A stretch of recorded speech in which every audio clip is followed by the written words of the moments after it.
beautiful Tyler, Texas, the Rose City home of the legend Earl Campbell. Tonight, we're in the home of the two-time NFL All-Pro linebacker George Cumbie, home of his former high school. It's the Crusaders of T.K. Bishop Gorman going up against Mercy Culture Preparatory out of Fort Worth, Texas. Hello, everybody. Jared Jones in the H2O broadcast booth for this special presentation of Texas high school football. Both of these teams looking to get a pretty marquee district win. Starting for the Crusaders, sitting at a record of 1-4, their lone win coming in the Loop 323 rivalry against the Trojans of All Saints. The Crusaders come into this one led by first-year head coach Ed Burns. Here on the East Texas Benefits Countdown to Kickoff, I had an opportunity to speak with Coach Burns just moments before kickoff. Head coach of the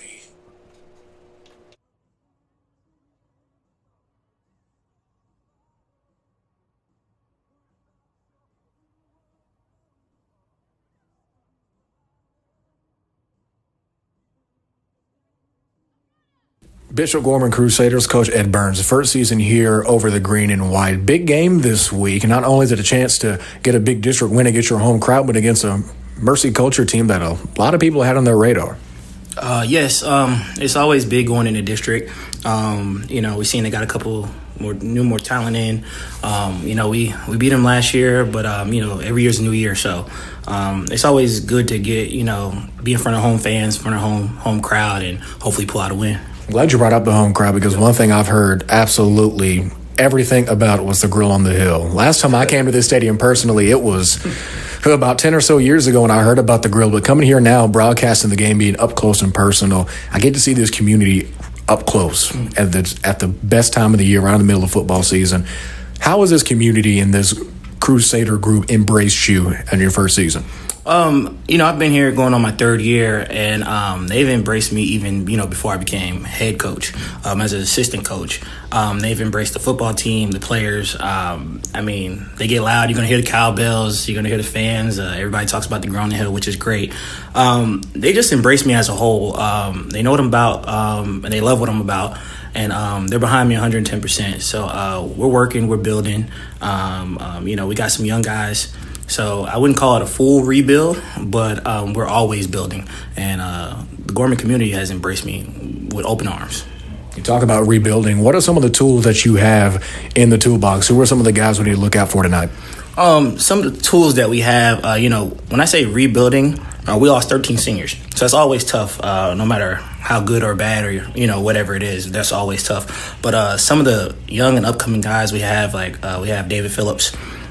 He's gotten the Built for Tough Player of the Week, a week 3 against All Saints. He right now has about 545 yards on the season. Receiver. He also plays DB. We have Kennedy Davis. We also have Sam Kersey and Manuel Lozano leading the team in tackles. Manuel also plays receiver. Big time threat. I mean, he can go silent, for the first 2 quarters and then bam, hit 100 yards just like that. And he's our leading tackler on the team right now. So we have some young guys and some weapons that are always ready to show out and show up. And finally, first time you being on the Antler Sports Network, first time you having your Crusaders on the Antler Sports Network, at least for football. Yes. We've had them on basketball for a while now, but it is a tradition that we have here when I speak to coaches for the first time. What is your go-to pregame or postgame meal? I have no go-to pregame meal. I eat whatever they bring us. Like today is Chick-fil-A and some watermelon, and I'm not complaining. I'm not complaining. But my postgame meal, only because it's always open, is Whataburger, and I happen to get a sweet and spicy bacon burger combo, because no matter what time, whether it's home or away, I'm getting home late, and I seem to get the same thing every time. So I think the Whataburger on 5th Street over here kind of know me by name now. Not a good thing or a bad thing? You take it how you want. All right, Coach, thank you so much for your time, and most importantly, best of luck tonight. Thank you.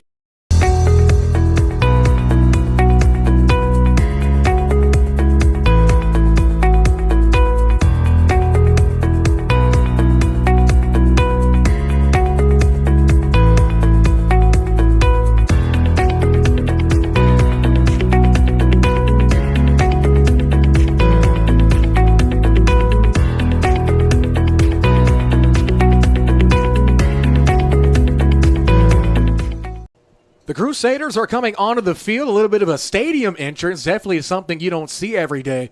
And as they enter tonight's game from McCallum Stadium, we also had the opportunity to speak with head coach Sean Riley. Coach Riley and his Royals entering this game in 3-2. Here's what he had to say prior to kickoff. Coach Sean Riley here, moments away from kickoff on the East Texas Benefits countdown to kickoff. As the Royals get ready to take on the Crusaders in district action in the Rose City. Coach Sean Riley, head coach of the Mercy Culture Prep Royals, here with us. It's a pretty big evening, not only for the Crusaders here at home, but you want to play spoiler and get a big-time district win. What have you seen on film to help you get ready for Bishop Gorman tonight? I think we match up well with them. Our last two games, we did not match up very well with our opponents, and I think this is an opponent we match up well with. They're physical, we're physical. They run, we like to run. They can throw, we like to throw. Just one of those games where we feel like we can match up and just ball out. Just tit for tat. Yeah, tit for tat. Can't complain against games like that. So this is the first time that the Royals have been on the Antler Sports Network. Kind of introduce us to the team, some guys we need to look out for, and what we need to expect from your team. Well, Mercy Culture Prep is only 2 years old. We took over another school that basically folded. So this is our second year. First year is pretty rough. This is my first year as head coach. Guys, look out for us. I mean, we got a lot of people not playing today, but our quarterback should have a lot of confidence coming into this game. He's in his second year as a starter. His name's Landon Martinez. And then our top receiver and our top defensive back is Josh Marshall, who will most likely be going to the Air Force Academy, and he's number 7. That's some big-time talent to have, not only on the offensive but the defensive side of the ball. What is it going to take, at least from a coaching standpoint? What are you going to need from your guys to come with a big road win? So we have an acronym. It's called AYGAT, A-Y-G-A-T-T. We didn't invent it. We just adopted it, but it's all you got all the time. If our guys give AYGAT on every play, we'll come out victorious. And finally, Coach, it's tradition here on the Antler Sports Network when I talk to coaches for the first time on the pregame.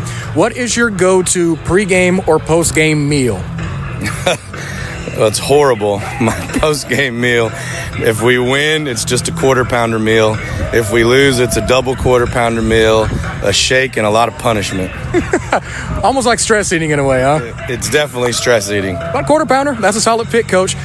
Appreciate your time, and most importantly, good luck tonight. Thank you. Appreciate it.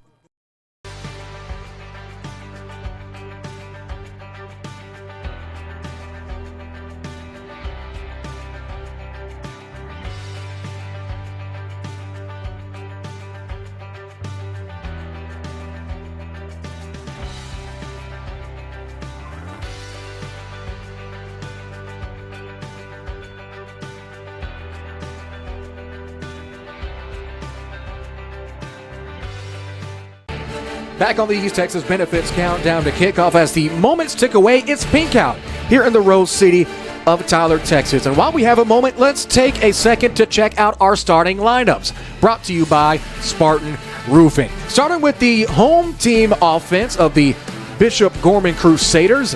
As they're on the field getting things ready, their starting quarterback is Chase Harrison.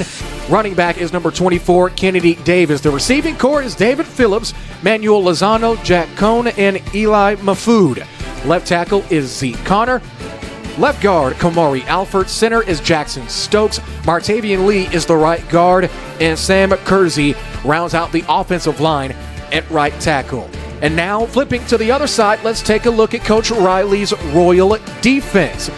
Noah Darden, Aiden Anderson, Sean Riley, ironically not the head coach, but the defensive line, rounds out that front three. Cade Cortina, Daniel Burton, Aiden Maldonado, and Julius Owens and Ben Utley run out the linebacking core. And three defensive backs for the black and gold, that being Gabe Bosch, Josh Marshall, who Coach Riley spoke about previously in our interview with him moments ago, and Roman Emmerich, the final defensive back. Going back to the hosting Crusaders, now looking at their defensive loadout. Caleb Hill, Martavian Lee, Traylon Ray, Bobby Dowdell, the 4-down lineman for the Crusaders. Sean O'Neill, Sam Kersey, and Kennedy Davis running both sides. Running back also going to be playing linebacker for this game.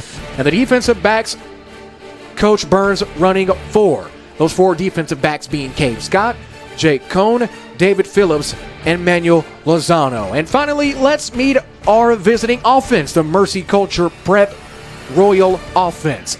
Starting at quarterback, as previously aforementioned as well by Coach Riley in the pregame, that's Landon Martinez. John Raybook, he was the Max Preps Player of the Month a couple of weeks ago, starting at running back. Rumor has it that he is going to be in this game after previously having an injury. Roman Emmerich, Josh Marshall, Cade Cortina, and Ben Utley, the wide receivers. Aiden Anderson at left tackle, Sean Riley at left guard, Parker Trenda at center doing the snapping for the Royals, Josh Shields, and Daniel Bruton, the right guard and tackle, respectively. That's your starting lineup, brought to you by Spartan Roofing. We'll take another timeout, and when we come back, we'll continue our East Texas Benefits Countdown to Kickoff and take a look at some local games that we'll be keeping an eye on throughout the night.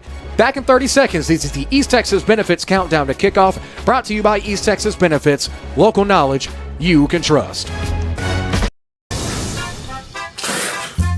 A circus is fun, but it's not something that you should have in your backyard. I'm thankful we chose Yosemite for our roof. It looks great, they did an amazing job, but I guess some people like the circus. In a world filled with chaos and the unexpected, you can always count on Yosemite for your roofing needs. Isn't that right, Nancy?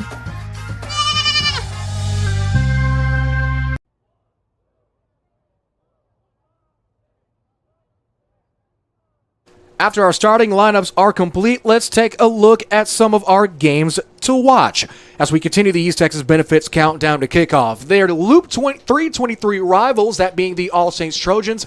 They'll be taking on Dallas UME Prep.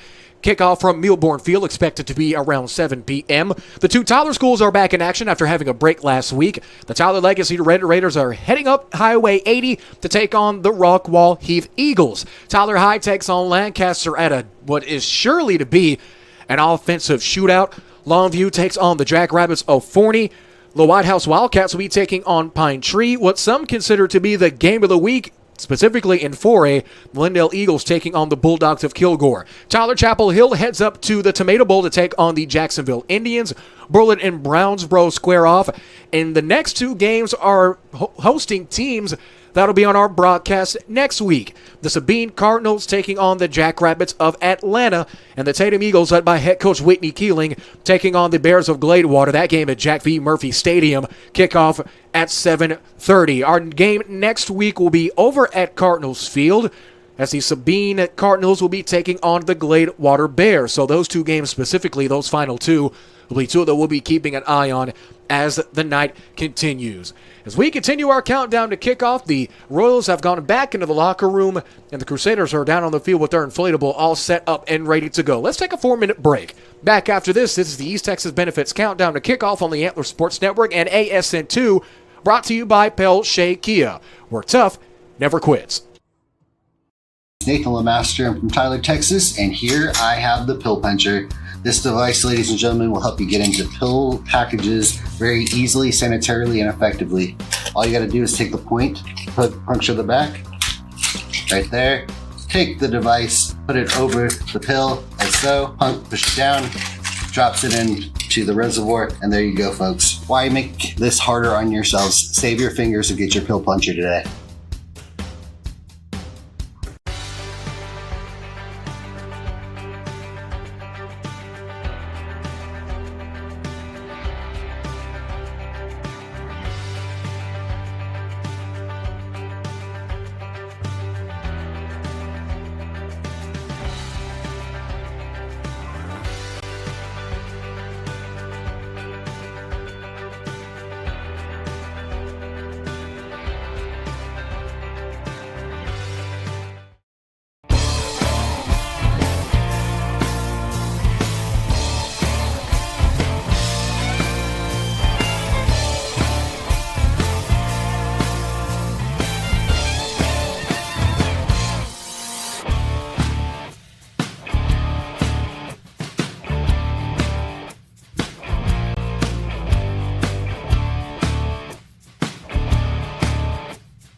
at everything. At Pelshake Key and Tyler, we're tough, never quits. Brick Street Pharmacy and Medical Supply offers a complete approach to health and healing, providing prescriptions and medical supplies from one team who understands you and your lifestyle needs. Professional friendly service, providing the best care possible. Brick Street Pharmacy and Medical Supply. Brick Street Pharmacy and Medical Supply introduces the U-Step Laser Walker, providing Parkinson patients new freedom. A laser line visually prompts each step, so you walk normally and stay in control, preventing rollaways. Now available at Brick Street Pharmacy and Medical Supply.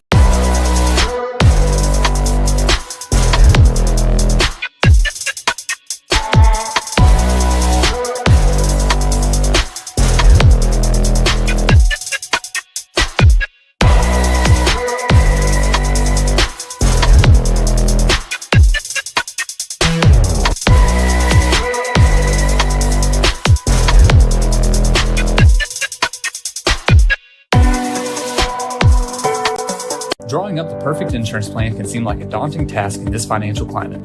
Tackle the task with Mike Munn State Farm Insurance. We have a triple threat of home, auto, and life insurance policies to fit any budget. You can even cover your furry friends with pet insurance. Call 903-561-4535 or visit MikeMunn.net to get started on a free quote. 903-561-4535 to get started on a free quote. Hello, I'm Mike Munn with Mike Munn.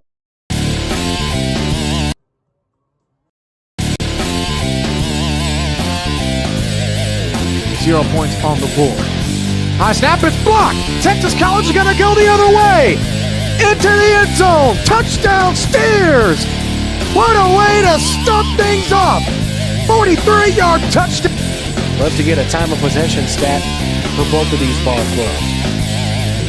Handoff. This time it's going to be to Nance as Nance makes a big-time hit. Ball comes out, a helmet comes off.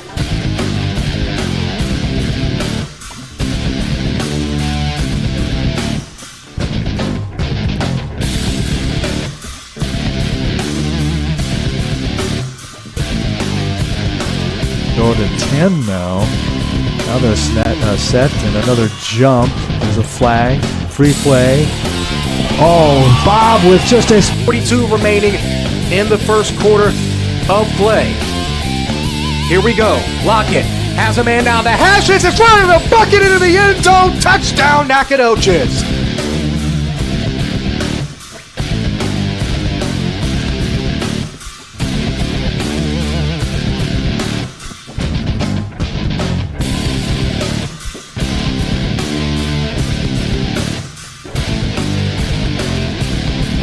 Player of the game, 2:27 and counting in the fourth. Possible game-winning drive. They're gonna go deep for Cooper. Incomplete. No, did he catch it? Did he catch it? Yes, he did. The Wildcats rushing back to the line. Big-time ball for Grant in the end zone. Touchdown! He pulls it in. Kalalin looks to the sideline, snaps it with 1 second remaining. High pass, down the sidelines, got a man, complete to the end zone! Touchdown Stallions! Oh my goodness, what a play! With the advantage. 16 on the play clock. Quick switch now for the Wildcats on defense. Lockett, deep ball in the end zone! He caught it!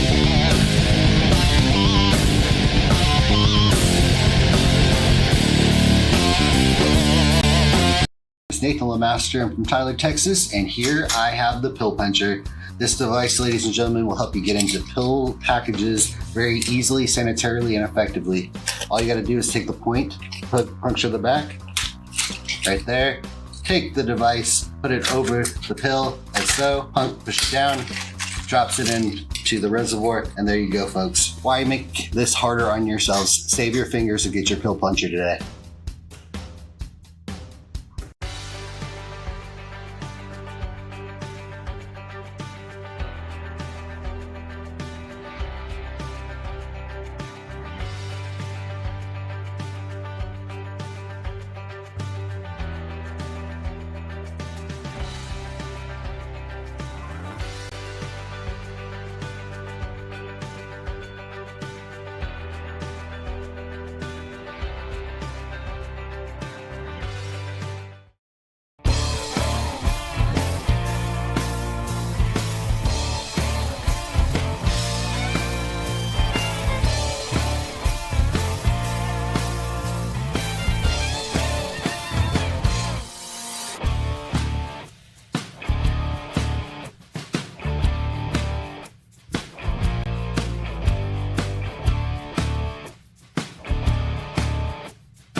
Jakey and Tyler, where tough never quits.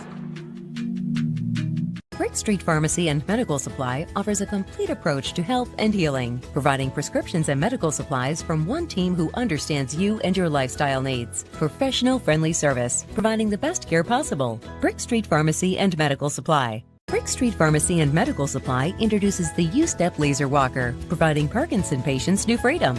A laser line visually prompts each step, so you walk normally and stay in control, preventing rollaways. Now available at Brick Street Pharmacy and Medical Supply.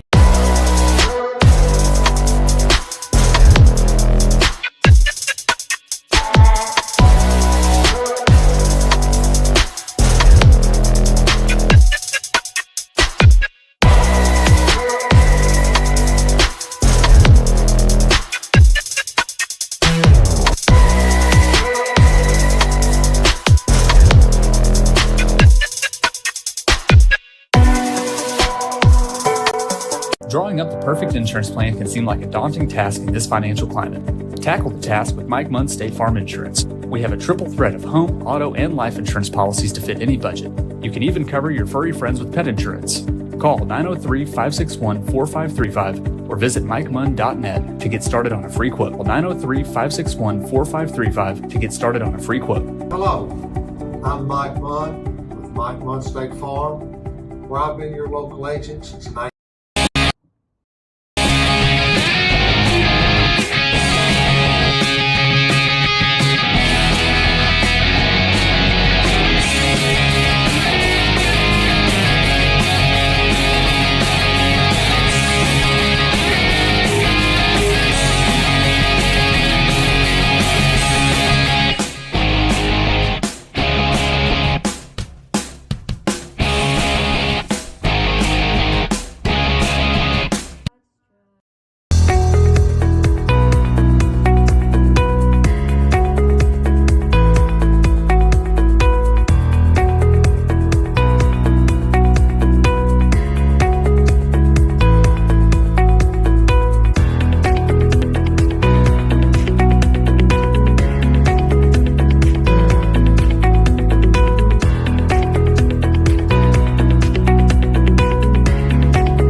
Kickoff is here. The national anthem has been sung. Both teams have come back onto the field. The officials are ready to go. I'm ready to go here in the HTO broadcast booth. And it's football time, ladies and gentlemen. For the very first time, the Antler Sports Network covering some Texas high school football in the Rose City of Tyler, Texas, as the Bishop Gorman Crusaders take on the Royals of Mercy Culture Prep. It's 3-2 versus 1-4. Both teams looking for their first district wins of the season. Spoke to both coaches during the East Texas Benefits Countdown to Kickoff, both speaking about how important this game is. The captains are making their way to center field. The captains for Bishop Gorman goes as follows. It's number 4, Robbie Dowdle, number 6, Eli Mafood, number 16, David Phillips, and number 50, Samuel Carries. The captains, if we can get a good angle of them for Mercy Culture, is going to be number 7, Josh Marshall, number 11, Logan Martinez, number 52, Sean Riley, and number 88, Roman Emmerich.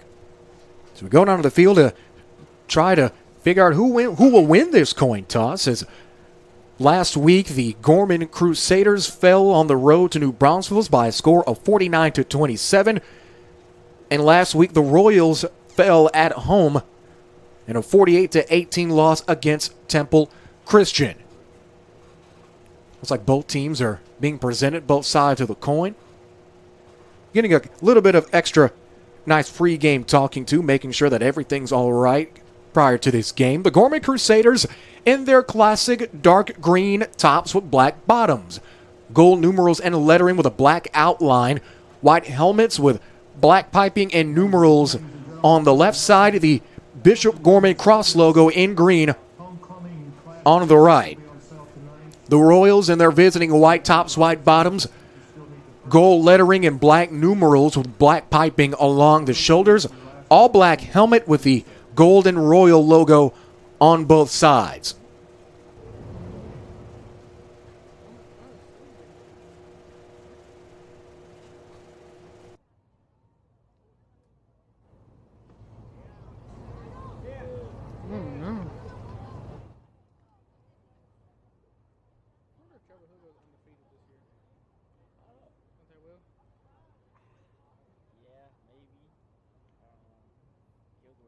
Starting quarterback for the Crusaders this week is Chase Harrison. As last week it was told to the Antler Sports Network that Jalen Fuller, their quarterback, is out for this week. Going to try to get an official injury update on him possibly during postgame.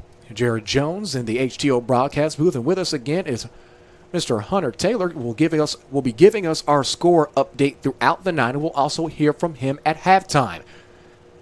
The Crusaders have won the toss and have elected to defer, and the Royals will receive. We are set to go as all the captains greet one last time, as now we are moments away from kickoff. Next week, the Gorman Crusaders have a tough test, as they will be going against Lubbock Christian here at home in Tyler. And the Mercy Culture Prep Royals will be heading down to Waco to take on Riker Catholic. Led by head coach Ed Burns in his first season. Had a great conversation with him pregame. He was a Texas College Steer alum last week. The Steers in an absolute barn burner down in H-Town, but fell in a very, very close matchup to the Stallions of North American University. Next week, it'll be homecoming for the Steers. They'll be taking on Louisiana Christian. Kickoff from Milbourne Field for that presentation of Steer football presented by Yosemite Roofing. Kickoff will be at 2 p.m. Central. Pre-game, we'll get things going again with our East Texas Benefits countdown to kickoff at 1:30 p.m. Central. Also, the night before that, our high school football broadcast will be in Sabine as the Cardinals host the Glade Water Bears. Gorman, of course, as mentioned previously, will kick things off to get things going in this game. Doing the kicking honors for the crew is going to be Jack Cohn, wide receiver and defensive back, the sophomore. Back deep for Mercy Prep is going to be number 88, Roman Emmerich, and also number 7, Josh Marshall. Ball is seated up at the 40-yard line. It's pink out, so a vast majority of the crowd on tap here on the campus of the Crusaders in pink. A lot of pink balloons, not only below us here in the HDO broadcast booth, but some on the field along the 50, and multiple Gorman players spotting a little bit of pink accents. The kicker specifically, Jack Cohn, wearing pink socks and a pink sleeve. Kickoff is up and away. Not a lot of distance. Takes a bounce at about the 15. Hauling it in and going to take it the other way is going to be Marshall. Marshall turns the corner. He goes up the middle. Breaks a tackle. He's at the 40. Gets spun at the 45. And the Royals will take over 1st and 10 with amazing field position. Can't get much better there as we get ready for 1st and 10. The Royals averaging 193 passing yards a game, 114 rushing yards per game, 362 all-purpose yards per game. As we talked to Coach Riley earlier, said they like to run, they like to throw. And as you heard on those statistics, that is true. Starting quarterback for this week, the second-year starter, Landon Martinez, the junior, also plays a little bit of defensive back. He's going to get things going with a 5-wide set, empty backfield. Gorman already looking to rush 4. That downhill 4, Caleb Hill, Martavian Lee, Draylon Ray, and Roddy Dowdle. Martinez puts his foot down, makes a signal, shotgun snap, immediately throws and almost intercepted. Looks like that pass was going to be intended for number 22, Ben Utley. The initial Crusader to get there was Sean O'Neal. O'Neal pretty much had to stand still. Heard from Coach Burns and the Crusaders before kickoff that they were going to run a lot of man-to-man, and that's exactly what they've done so far to get things going, almost resulting in an interception. That incompletion is going to make it now 2nd and 10. Ball's on the 45-yard line. We're at 11:47 remaining in quarter number 1. 15 seconds on the play clock.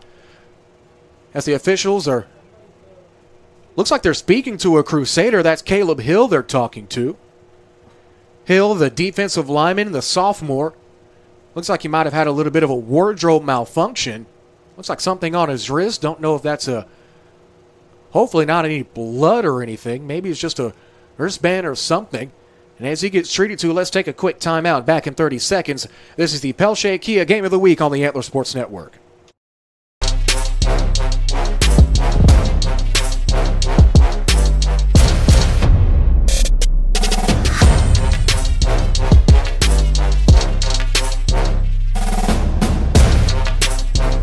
Looks like it was nothing to take Hill out of the play. Cut that commercial early as a man in motion. That man is going to be Harrison. It's going to be a keeper up to the outside. Turn to the corners, Martinez. Jukes back across, crosses midfield, and that gain to 10 is going to move the chains. The Royals already getting things going with Martinez and company using that speed. As we take another look at that first play with our Circle M Crawfish instant replay. Faking the handoff to Harrison. Martinez is using his legs. That tackle was made by the Crusaders, number 9, Manuel Lozano. Lozano getting his first tackle of the game as we get things going now. No, they're going to mark him short. Wow, they're going to call it 3rd and 1. Looked like from this angle he at least got 10, if anything, maybe 10 and a quarter. But his 3rd and 1 is going to be a keeper yet again. Martinez cuts to the right side, gets pushed back and gets cut short, and that's going to make it 4th down and maybe even a loss. That's if they give him forward progress, and they won't. He's going to lose 2. Martavian Lee on the hit behind the line. Now it could be a quick 4 and out here, as it looks like it may be punting time. Back deep for the Crusaders is going to be number 15. No, check that. That's number 16. That's David Phillips. As Martinez getting things going early. He had a fantastic run, a rush of about 9 and a quarter, and lost 2. He already has about 6 or 8 yards on the ground as the kick. Pretty good kick. Could get a pretty good bounce, and it does. Still rolling. It's inside the 15, knocking on the door of the 10, but Gorman will have to settle for starting their first offensive drive on the 13-yard line. It'll be 1st down and 10 for Bishop Gorman. The Crusaders won last year's meeting. It was ironically a year ago yesterday. The Crusaders took home the victory on the road by a score of 50-6. They lead the all-time series, if you can call it all-time series. They're 2-1. They lost back in 2019, but won back in 2010 before Mercy Culture Prep was Mercy Culture. Of course, if you remember, we heard from Coach Riley in the East Texas Benefits Countdown to Kickoff that this is the Royals' 2nd year officially as a school under the Mercy Culture banner. 10 minutes, 15 seconds remaining in the first quarter of play. And at quarterback is Harrison. He has a back to his right in the gun. Takes the snap. A little bit of a delayed handoff, but the Royals are right there on him. He's going to lose 4. Initial Royal to get there was number 17, Cade Cortina. Cortina wasting absolutely no time getting into the backfield. And Gorman already starting this drive off with 10 minutes left to go. Looking at 2nd and maybe loop 323. They're going to mark that as a loss of 4. Make it 2nd down and 14. Again, that replay was brought to you by Circle M Crawfish in Big Sandy, Texas. A Texas bucket list location. An official restaurant of the Antler Sports Network. We're about to hit 9.5 minutes already in this one, and both teams getting going early with big losses with drops in the backfield. It's 9:24 left, 20 seconds on the play clock. Harrison takes a shotgun snap, looking to his right. Big time throw downfield. It's almost intercepted. That pass was intended for Phillips, but batting it down was number 88. That's Roman Emmerich. Emmerich not going to get taken down that easy. Number 88, the big guy, he's standing at about 6'1", about 200 pounds even, forcing that incompletion, now making it 3rd and 14. That incompletion halts the clock at 9:15. The Crusaders looking to have a much better start than last season. They finished with an overall record of 2-9, went 2-5 in district. As Harrison, also playing linebacker, the senior making the call in the huddle, breaks it. He's got 4 receivers, 2 in the slot, has a back to his left. That back is Davis. Harrison looking, under pressure. Flag gets thrown. He takes off, gets hit, but initially keeps on going. He might have gained 2, but there is a flag on the play right at a line of scrimmage, and it looks like it could possibly be a holding call, well, to just make this drive even more difficult for Coach Burns and company. And it looks like it is indeed holding. Holding penalty called against the Crusaders. The penalty gets declined. And that's going to make it 4th down, and it looks like the punting unit will trot onto the field for the Crusaders. And now it looks like both teams are going to go 4 and out. 9:06 remaining in quarter number 1. Emmerich is going to be back deep to return for Mercy Culture. It's now 4th and 7, and punt time for the green, white, and gold. Like the gold numbers on the Crusaders uniforms, as subbing into the game is going to be Chase Harrison, the quarterback, looking to do a little bit of extra blocking. Looking forward to seeing him through most of this game. 9:06 remaining. Low snap, hits the ground, but eventually gets it off. Not a lot of distance, takes a tailspin and bounces out at about the 35-yard line, and Mercy Culture will pretty much take over 1st and 10, almost exactly where they started their last drive. And I'm sure the Royals coaching staff don't want the same result as the last drive, that being a 4 and out, and resulting in a punt. Martinez got things going early, has 2 rushes. His first rush was for 9 yards. His second rush lost him 2.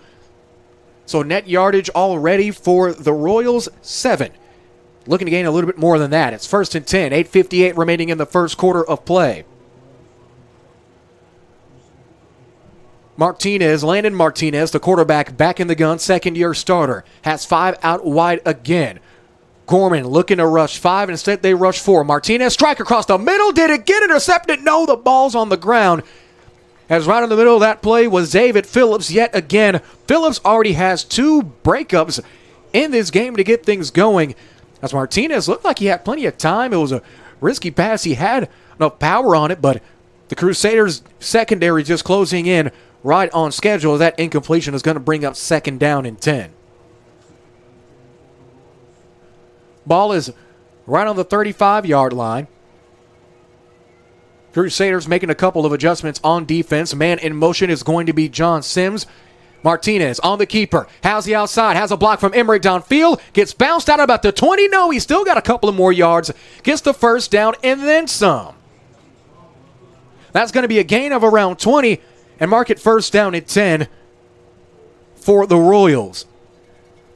One thing about Martinez, you can't just rely on him staying in the pocket. We know he's able to make big-time throws. And another thing we know about Martinez, if you watch any film on him, he is not afraid to use his legs to extend plays. That gain of 20 is a big-time play. 12 seconds on the play clock. 8:43 remaining in quarter number 1. Same formation.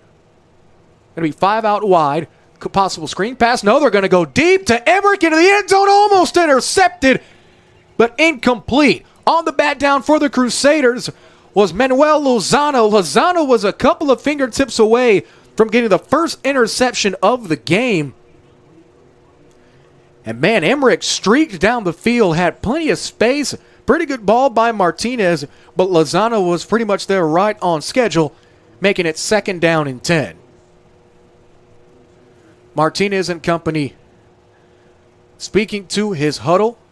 He breaks it with dime seconds on the play clock. Now sitting at 7. 8:37 remaining. Another 5 out wide set. Low snap. Martinez rolling to his right. Looking upfield, directing traffic. Has this man in the flat. 1st down, gain of 10. Pass is going to be hauled in by Josh Marshall. Coach Riley talked about how important Marshall is to this offense, and you can see exactly why there as this drive will continue. Well, the Martinez, great job again using his legs. The Crusaders got a pretty good amount of pressure on him. Martinez cool as a cucumber, as now it's going to bring up 1st and goal. Ball is at about the 7-yard line. Check that. They're going to mark it at the 8. Martinez making a quick switch at the line of scrimmage. Empty backfield. It's going to be a draw. Right down Main Street. Can he get into the mayor's office? No, he gets stuffed short. That's going to be a gain of 2. Check that, a gain of 1. Tackle was made by Sean O'Neal. That's O'Neal's second tackle of the game, making it 2nd and goal. And this is where many teams on the Antler Sports Network have had early game struggles. You get well into the red zone, you get deep into your opponent territory, but can you punch into the end zone and score? That's the ultimate question. 8 minutes remaining in the first quarter of play. The Royals averaging 114 rushing yards per game, putting up 40 points per game. And if you want to get to that 40, a good drive resulting in some points would go a long way here. It's a fake handoff. They give it to Martinez again. Martinez gets rolled down right at about the 5. He's going to get absolutely nothing. That tackle was made, clutch tackle, made by the Crusaders. Kennedy Davis, number 24, the starting running back, getting it done, an outside linebacker. And now it's 3rd and goal, a big 3rd down for both of these teams. As checking out, getting a breather for the Crusaders is Ezekiel Connor. He's going to get a quick swig of water. Remember, the official refreshment of the Antler Sports Network is HTO, located right across the street from TJC, your hometown drink stop. 7 minutes, 10 seconds remaining, 10 seconds on the play clock. It's 3rd and goal on the 5-yard line. The Royals knocking on the door. Shotgun snap, Martinez, and it's a penalty right before Martinez took off. And it'll be a false start penalty called against the Royals, and that'll make this 3rd down just a tad bit more difficult. They're going to take it right at the 10.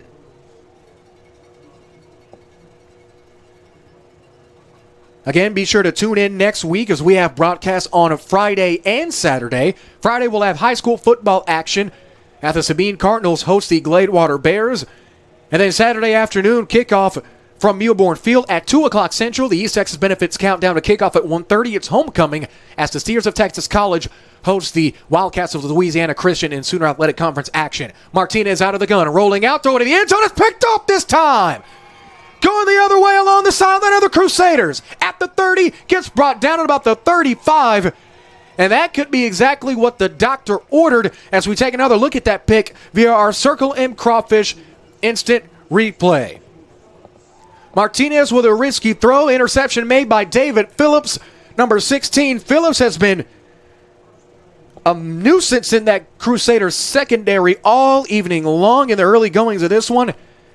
And getting exactly what he needed, a good old-fashioned interception. 6 minutes, 52 seconds remaining in the first, and the Crew will go back to work on the 32-yard line, 1st and 10. Kennedy is the back to his left, gets the handoff. He gets brought down, lost a yard there. Alligator roll tackle was made by the Royals' number 32, Jaden Garcia, the senior offensive and defensive lineman, getting the TFL on 1st and 10. They're going to mark it a loss of 3. Check that, make it a loss of 2.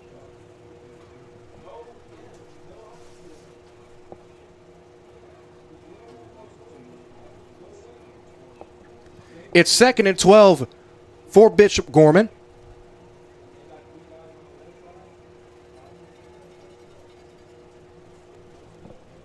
Ball is placed at the 30-yard line as we hit the 6-minute mark. Snap. Downfield, wobbly ball, almost intercepted. Emmerich was able to get a hand on it. Pass was intended for number 6. Well, pass was intended for Emmerich. David Phillips again on the deflection. That is his 4th deflection of the game.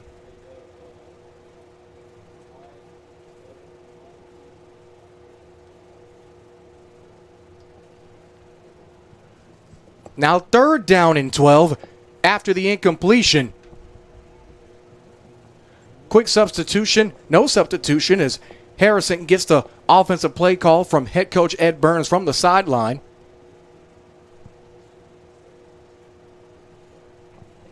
One second on the play clock. They got to get a move on. I don't think they got it off in time, and they didn't.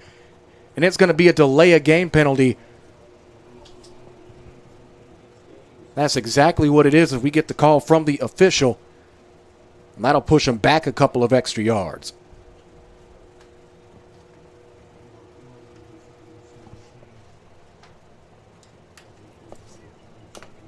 6 minutes remaining in quarter number 1. 17 seconds on the play clock after the delay of game penalty. That's going to make it about 3rd down and Luke 3:23. 3rd down and 17. Shotgun snap. Harrison steps up in the pocket. Is going to take it himself. He's at the 30. At the 35, stiffs arms a man. Almost gets brought out of bounds, but gets a couple of extra yards. That's going to be short, though. About a gain of 15 for Harrison. And that's going to make it 3rd and short in pretty murky territory. Officials are going to mark it 4th down at about 3.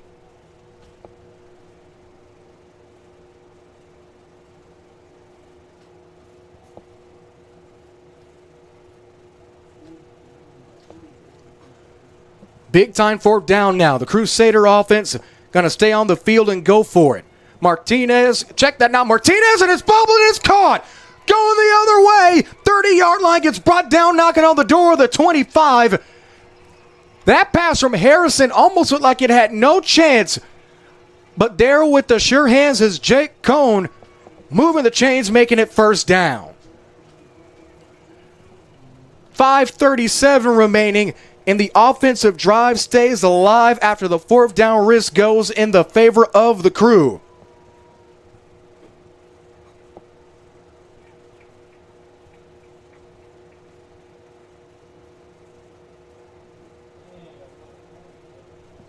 First down snap.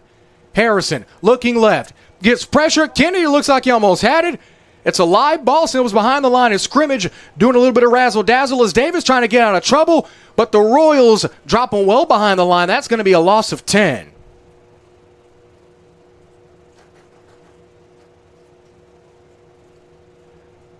Immediate pressure was given by the Royals, number 55. That's Aiden Anderson.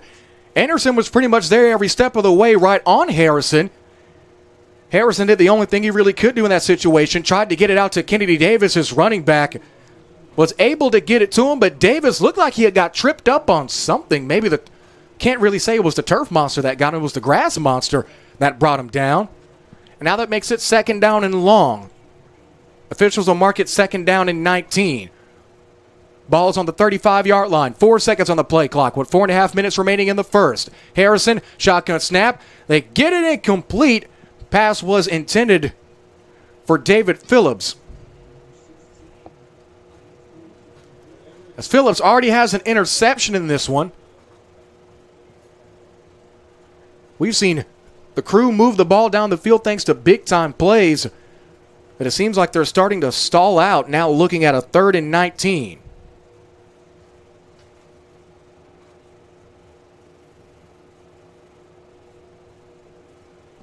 Shotgun snap for Harrison. Pressured again. Rolls out to his right. Still looking. Throws. Gets it down. Thankfully, no intentional grounding. He'll have to eat the incompletion and now have to look down the barrel of a long 4th down.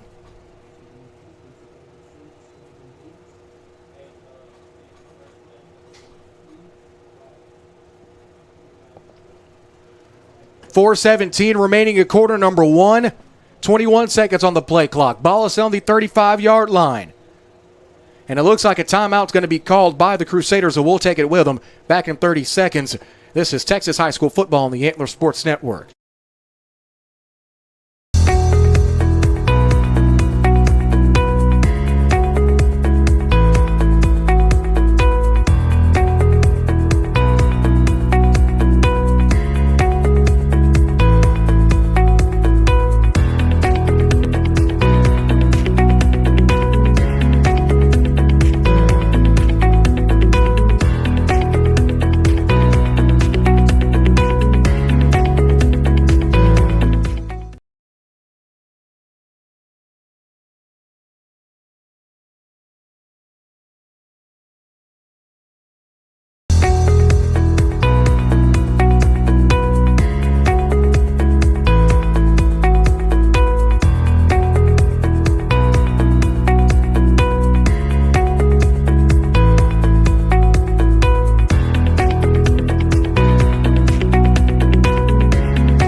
After the timeout, Gorman will take back over 4th and long. Harrison, ball comes loose. It's on the ground, and MCU falls on the football. Well, MCP falls on the football, and it's going to go the other way. And Coach Riley is fired up on the opposite sideline. It now looks like they'll flip fields and go the other way with it. First down and 10 now for the Royals. As coming up with that fumble recovery was Sean Riley. Ironically, the same name as the head coach, but I can assure you, coach isn't coaching and playing on the field at the same time.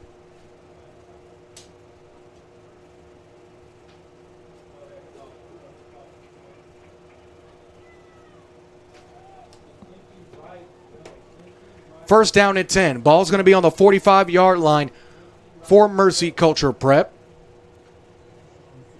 Back in the 2019-2020 season was their last 500 season. And it looks like there's a timeout called or a stoppage, and we'll take a timeout back after this on the Antler Sports Network.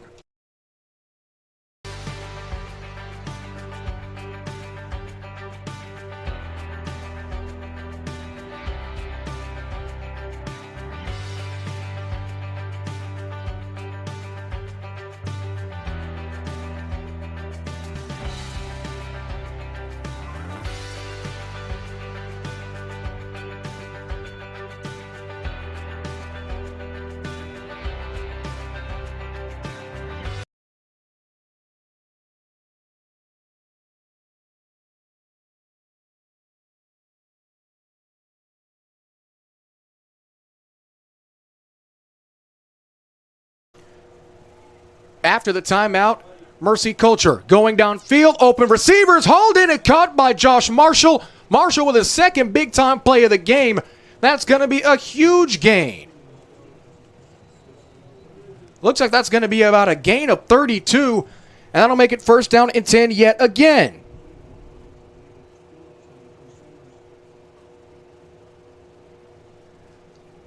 Mercy Culture taking their time getting back to the line of scrimmage. After that gain of 30, that's going to put it on the 27-yard line with 3:40 remaining in the first quarter of play. Both teams already using a timeout. Pass intended for Marshall is batted down yet again. As guess who it is? It's David Phillips on the defensive stop for the Crusaders. He's pretty much been the big play stopper as this game goes on. Incompletion will make it second down and 10.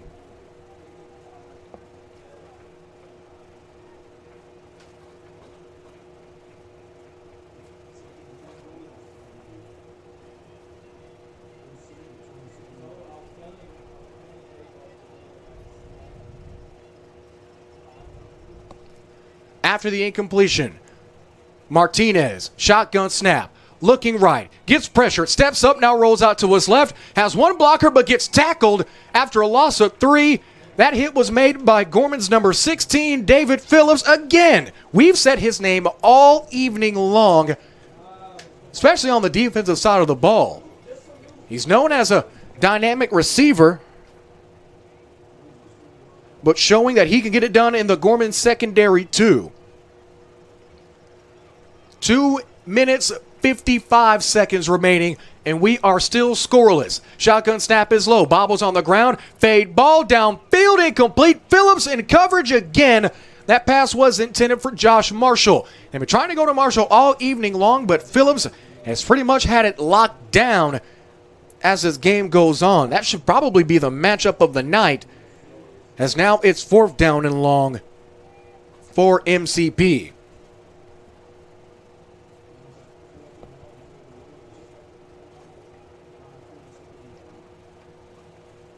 Looks like they're going to go for it here. That would have been a pretty long field goal as well. Almost a 45-yard field goal. They rush to the line. Empty backfield again for Martinez. Gorman sends 5. Looking. Martinez rolling out. Flag is thrown. He gets dropped at the 40-yard line. That's going to be a loss of 10, barring the flag. Holding penalty is going to get called against the Royals. That penalty is declined. And Gorman will take the football 1st and 10. Another 4 and out for both of these teams. They get well within opponent territory, just unable to close it out and convert.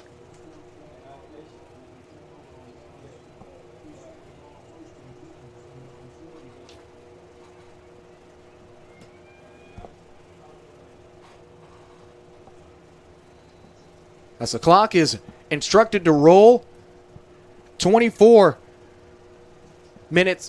seconds on the play clock. Now scrolling down, knocking on the door of the dime seconds. First down and 10 for the Crew. 7 seconds now. High snap, almost over the head of Harrison, but he brings it down. But he gets rolled up and dropped behind the line. Another sack, this time for Mercy Culture's number 33, Noah Darden darting right to Harrison. And that's a huge loss. Not a lot of forward progress at all, as now the officials are going to talk it out and see exactly where they're going to place the ball.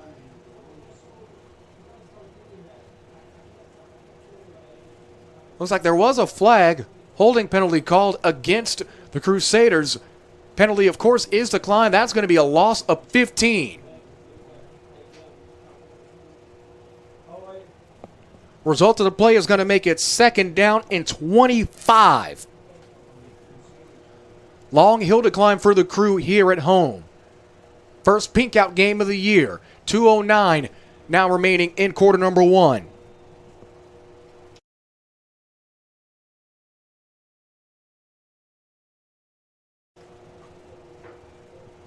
Harrison looking at second and long.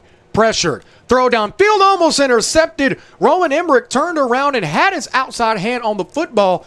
If he was just a second earlier, Mercy Culture could be going the other way with it.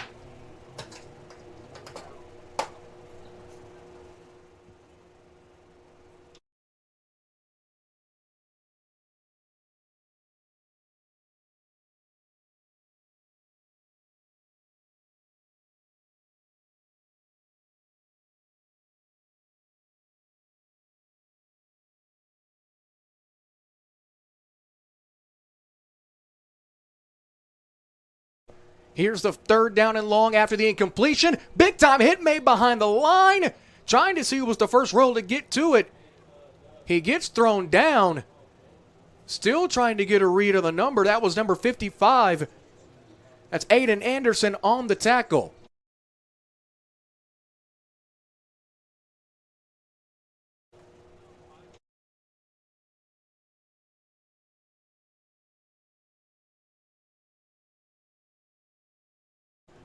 Fourth down now after the big time loss. 4th and 30, minute 15 remaining in the first quarter. It looks like it's going to be punt time indeed for the Crew. Back deep for Mercy Culture as Emmerich yet again. High snap, a pretty good punt. Very good punt. Rolls into Mercy Culture territory, and it's going to be down right at the 45-yard line. And while they switch fields, let's take a quick timeout to give our sponsors a word for a message. This is Texas High School Football on the Antler Sports Network. A circus is fun, but it's not something that you should have in your backyard. I'm thankful we chose Yosemite for our roof. It looks great. They did an amazing job. But I guess some people like the circus. In a world filled with chaos and the unexpected, you can always count on Yosemite for your roofing needs. Isn't that right, Nancy?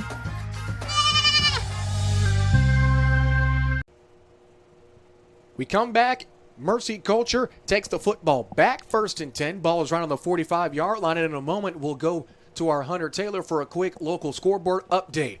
Throw is incomplete, way outside. Looks like it was intended for Josh Marshall. And Hunter, let's get a quick look at some local East Texas scores.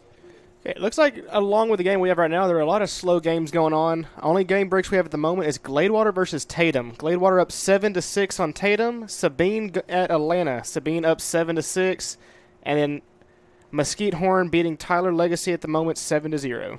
Both the Tyler schools last week on a bye week. Thank you, Hunter. We'll be going to you throughout the game. Of course, next week we'll have Gladewater versus Sabine. Here's second down after the incompletion. The throw downfield intended for Emmerich. It's outside yet again. And it is incomplete, much to the dismay of the MCP coaching staff. With 45 seconds remaining in the first. They're just trying everything to get going here. They have plenty of open space made by their receivers right off the line, especially from Emmerich and Marshall specifically. Coach talked about how Josh Marshall was a game breaker both on the offensive and defensive side of the ball, and he's done that so far. Just not able to make too much of an impact, but it's a throw across the middle, complete. But there is a flag. Flag was thrown pretty much right at the line of scrimmage. It could possibly be a false start. So we try to see what the infraction is.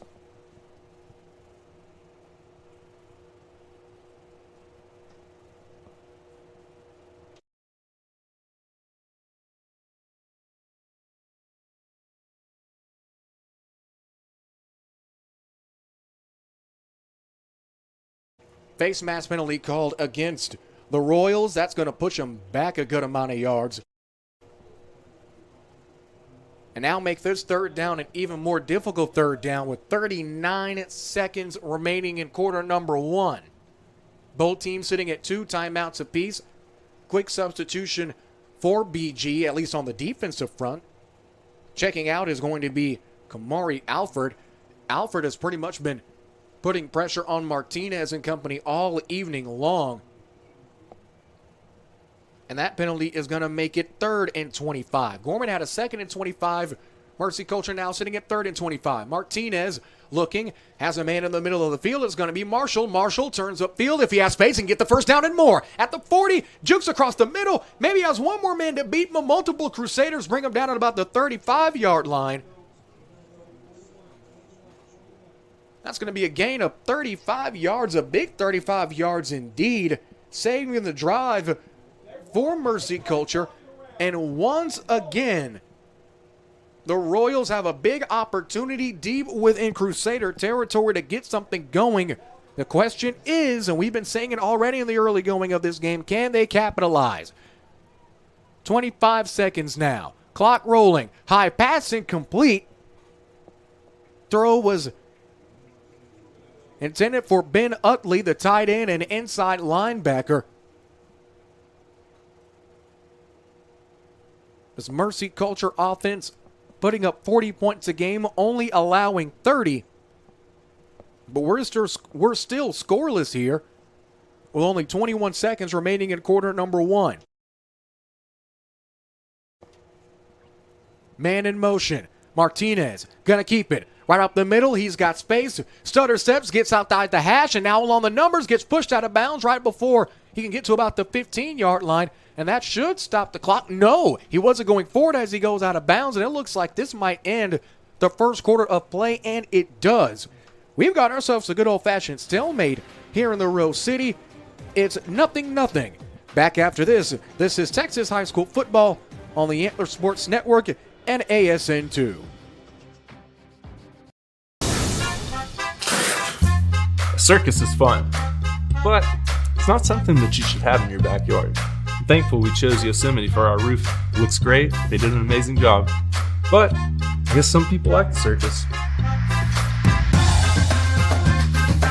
In a world filled with chaos and the unexpected, you can always count on Yosemite for your roofing needs. Isn't that right, Nancy?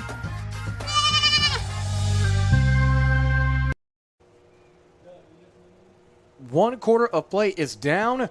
12 more minutes to go remain in the first half of play. We're still scoreless. And Hunter, we've had a lot of pretty much empty games across the East Texas landscape. Not a lot of offense across the East Texas region. Can you give another look at scores? It looks like everything's kind of in a stalemate. Every team, it seems like it's just a slump. And as a week in general, go back a few weeks, it was many scores at 35 apiece at this point. But a little different looking ball game this week. We'll be looking at some more local East Texas scores throughout the break.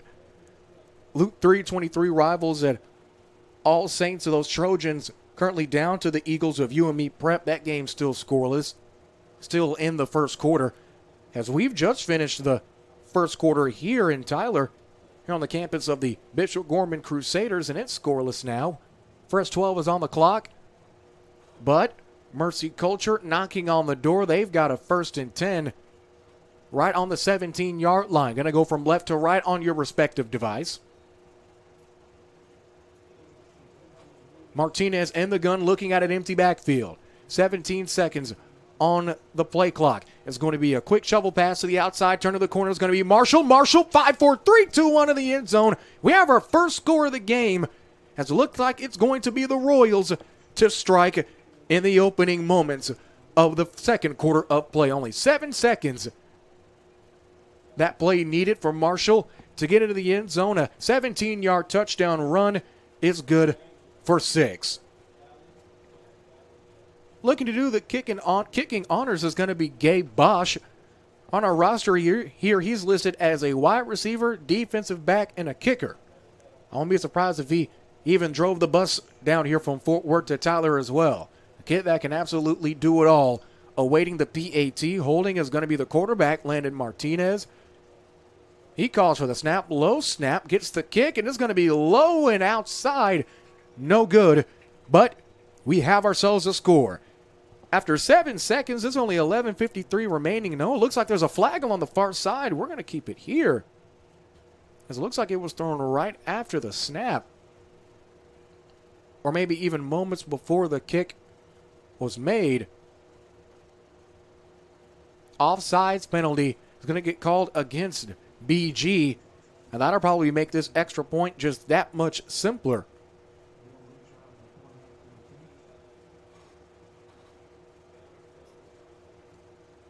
As now with 11:53 still remaining, we're going to try this kicking thing again, shall we? Bosch still the leg. Holding is going to be Martinez. BG looking to send the house yet again. Hoping not to draw another offsides penalty. It's a pretty good snap, great hold, great kick. It skies through the Rose City sky, and it's good. Well, if you're Mercy Culture, that's a lot better. After the successful PAT and the flag, it's 7-0. Back after this is Texas High School football on the Antler Sports Network.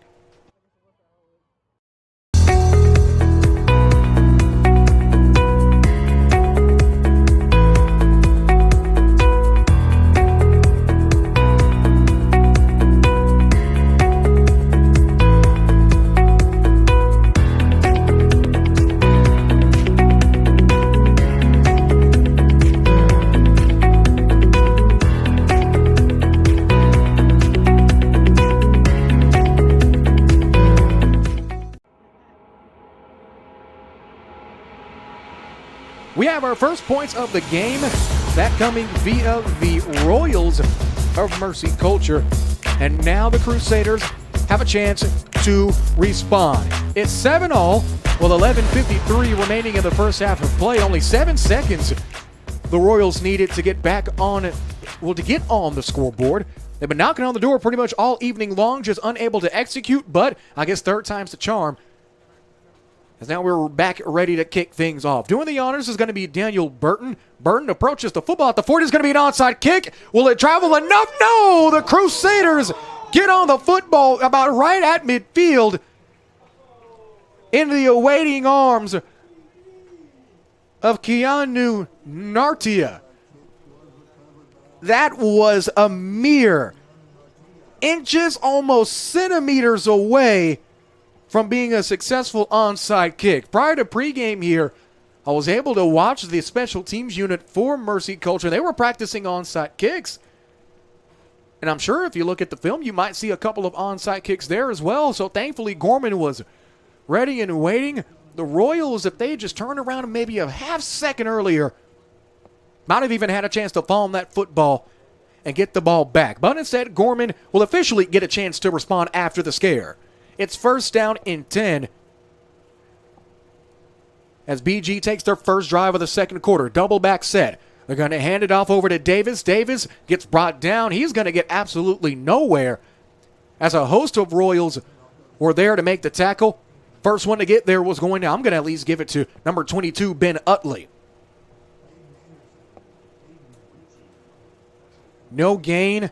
Is going to make it second. No, they're going to give him a yard with 11 and a half minutes left to go. Make that second down and 9. Officials looked like they took a minute to try to decide if they were going to give him forward progress, but they indeed do give Kennedy Davis a yard with 1:19 remaining in half number 1. Same formation, double back set, 3 receivers out wide, 1 at the bottom of your screen, 2 receivers on the long side of the field, 1 of the slot. It's a rolling ball. Rolling out to his right is going to be Harrison. Harrison looking, trying to direct traffic, gets it out of his hands, but a flag is thrown right at about the 45-yard line. As Harrison was pretty much running for his life after the low snap.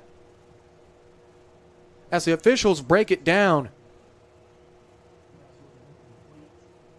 See what we have it is looks like it's going to be a holding penalty called against Bishop Gorman. We're going to see if they'll decline it here. As we take another look via our Circle M Crawfish instant replay, Harrison did a great job of extending the play as much as he could, got the football out. But of course that flag, as you can see it there at about the 45-yard line, is going to make things just a tad bit more difficult. Result of the penalty is going to make it 2nd down and 20. Ball's now around on the 40-yard line. Harrison looking, gets pressured yet again, gets a fantastic block from his running back, launches a sky ball downfield, and it's caught. Goes from 40 to 40. Gain of 21. What a throw. Fantastic job yet again by Chase Harrison to get out of trouble. He's pretty much been on his legs all evening long, but this time throws an absolute dime to the awaiting arms of number 9, Manuel Lozano.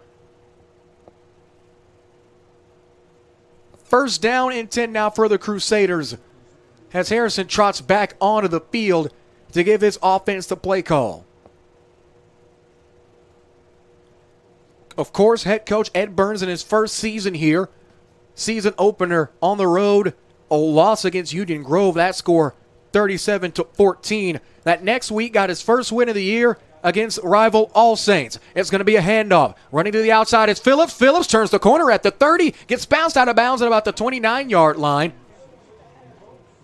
That's going to be a gain of 7. Result of the play is going to make it 2nd down and about 3 yards to go. Both of these teams, especially if you listen back to the words of head coach of the Royals, Sean Riley, during our East Texas Benefits Countdown to Kickoff, he said they like to pass and we like to pass. They like to run and we like to run. And every drive so far has pretty much been a carbon copy of each other's for both teams. Coach Ed Burns, the former Syracuse Orange and also Texas College Steer wide receiver, giving the play call, sends the Crusaders back out for the next offensive play. The running back this time, as looks like there's going to be a stoppage of play and a timeout is going to be called by the Crusaders, and we'll take it with them.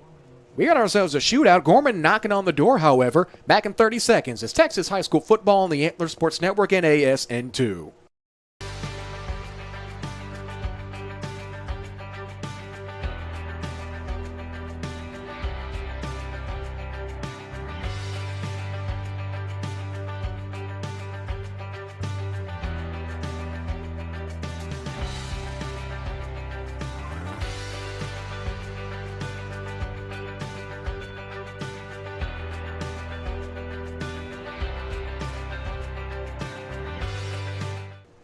After the timeout, both teams still in the huddle. We'd like to take this moment to thank our friends over at Caribbean Kitchen. Down the road from our sponsors over at HTO, they're hosting watch parties of all of our Tyler area, both college and high school football broadcasts. Want to give a huge thank you to the owner, Jennifer Blake, for allowing the Antler Sports Network broadcast to be hosted at her restaurant. Find them on Facebook, give them a like, tell them the Antler Sports Network sent you. All right, here we go. 10:15 remaining in the first half of play. It's going to be 2nd down and around 2 yards to go. Back in at running back is Sean O'Neill for Bishop Gorman. Kennedy Davis, the everyday running back, not in at this time. It's going to be a pitch and catch behind the line of Lozano. Lozano jukes, turns the corner. He's not going to get very far. He's going to get absolutely nothing. No gain. Make it 3rd down and 2. 10 minutes remaining. Initial tackle was made by Roman Emmerich yet again. That's number 88 for the Mercy Culture Prep Royals. The Royals, if you don't know, based out of Fort Worth, Texas. Some of our fans of the Rams over at Texas Wesleyan might be familiar with that school. Huddle breaks. Now looking at 3rd and 2 are the Gorman Crusaders. A big-time 3rd and 2. I wonder how expensive this camera. Snap. Up the middle. They give it to Phillips. Phillips gets a push. Did he get what he needed?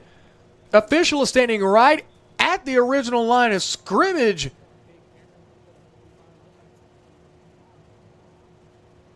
As the back judge approaches the football. From this angle, it looks like it might be just enough to move the chains. And they do. First down and 10. Phillips pretty much gaining 2.25 yards. Exactly what he needed. Clock now will run. 9 minutes remaining in half number 1. Be sure to stay with us for the HTO halftime refresh. We'll get another look at our top 10 at plays of the month of September. Hopefully we'll have some top 10 play candidates for the month of October in tonight's game. 8:44 remaining. 8 seconds on the play clock. Got to get a move on. The Crusaders have already had one delay again penalty. Shotgun snap for Harrison. Harrison steps up, gets drugged down, lets it go as he's hit and it's picked off. It's intercepted. MCP will go the other way. Ben Utley was able to break the plane and get there just in time like Johnny on the spot. As Harrison was brought down, let it go as he was falling, and Utley was there just in time. Wow, what an interception. I just talked about how we wanted to see a possible top 10 play of the month candidate. How's that? Laying it all on the line, dolphin diving to get the interception with a hair under 8.5 minutes left. And now the Royals have a chance to extend the lead. Martinez, the second-year starter, empty backfield in the gun. Looking to his right, going to tuck it and run, cuts across, now gets to the outside to his left across the tackles. Outside of the tackles, he's going to step out of bounds, but not before the official makes sure that the clock runs. That's a gain of 3, making it 2nd down and 7. Initial tackle was made by Sean O'Neal.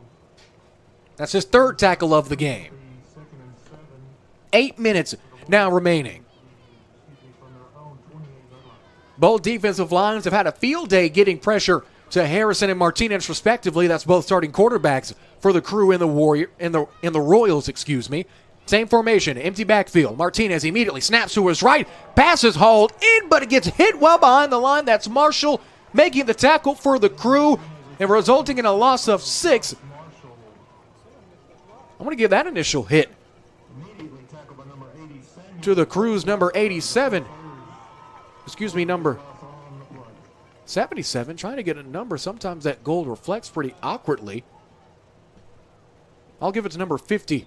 That's Samuel Kersey, the linebacker and offensive lineman. As it looks like MCP will take a timeout. I guess we'll take this moment to go back to our own Hunter Taylor to get some more scores from across East Texas. Hunter, what have you got for us?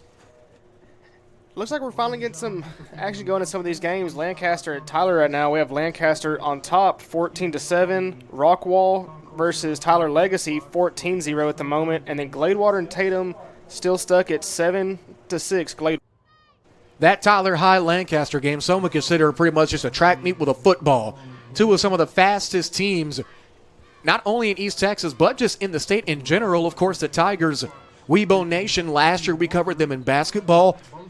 Coach Vernon Douglas and company looking to put a pretty solid team on the court. And speaking of basketball, we'll also have some Bishop Gorman Crusader basketball here on the Antler Sports Network. Go online to antlersn.com for an updated schedule or follow our social media page for schedule updates and more. 7:19 remaining. It's 3rd and 11 after the Big time tackle behind the line. Man in motion is going to be a shovel pass yet again to up the middle. Now is Marshall. Marshall with a head of steam has the first down and more. Gets brought down right before getting to the 45-yard line. That's going to be a gain of 20. Move the chains. First down and 10 for MCP. Both teams sitting at one timeout apiece.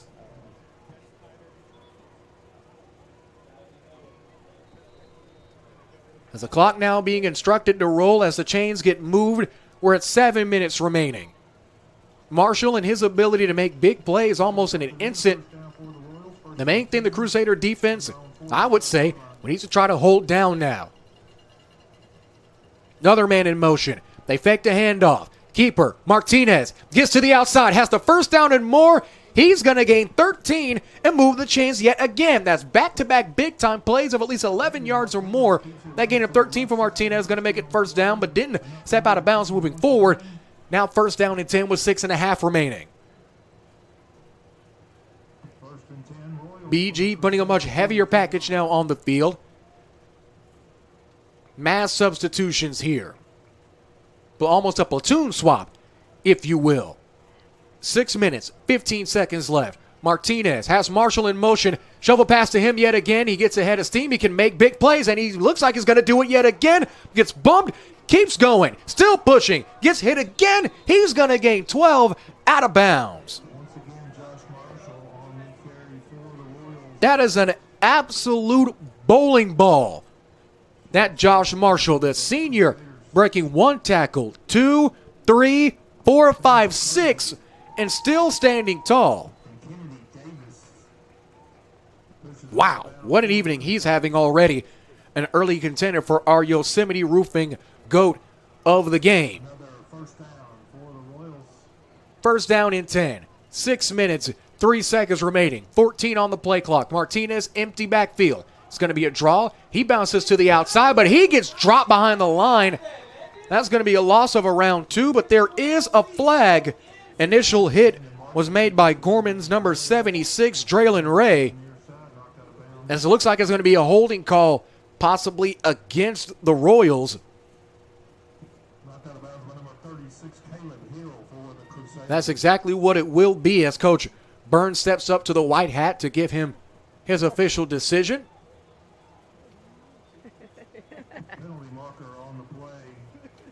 Holding penalty is confirmed. The call. Coach Burns and company will decline. And that's going to make it second down and 10 to go. The penalty bug already biting both teams as Martinez grabs the flag and tosses it back to the official. Sometimes you like to wonder, maybe some players would like to throw the flags at the officials. Who knows? As both teams will step back, well, at least the Royals will step back off of the line of scrimmage. As it looks like there needs to be a football switch here. No, they're just going to push the football back. Second down and 14 for the Royals from the Crew 35. After the hold, it's second and 15. Gorman looking to send the rush, and they do. They're rushing 4. Martinez to throw it in for Emmerich is incomplete. Getting the hand on it is Manuel Lozano. Lozano, the defensive back, sometimes drops back and plays a little safety. And as you can see there, once again, between him and Phillips, they've been holding this Gorman secondary down tonight, especially against the speed and athleticism that both Emmerich and Marshall bestow.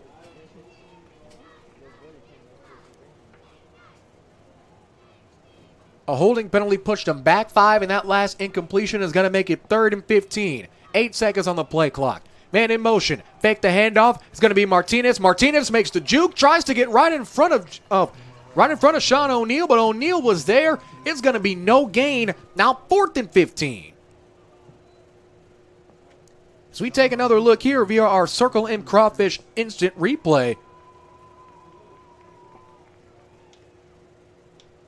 Wow. So far, it's just been 1 step forward, 3 steps back for both teams on offense.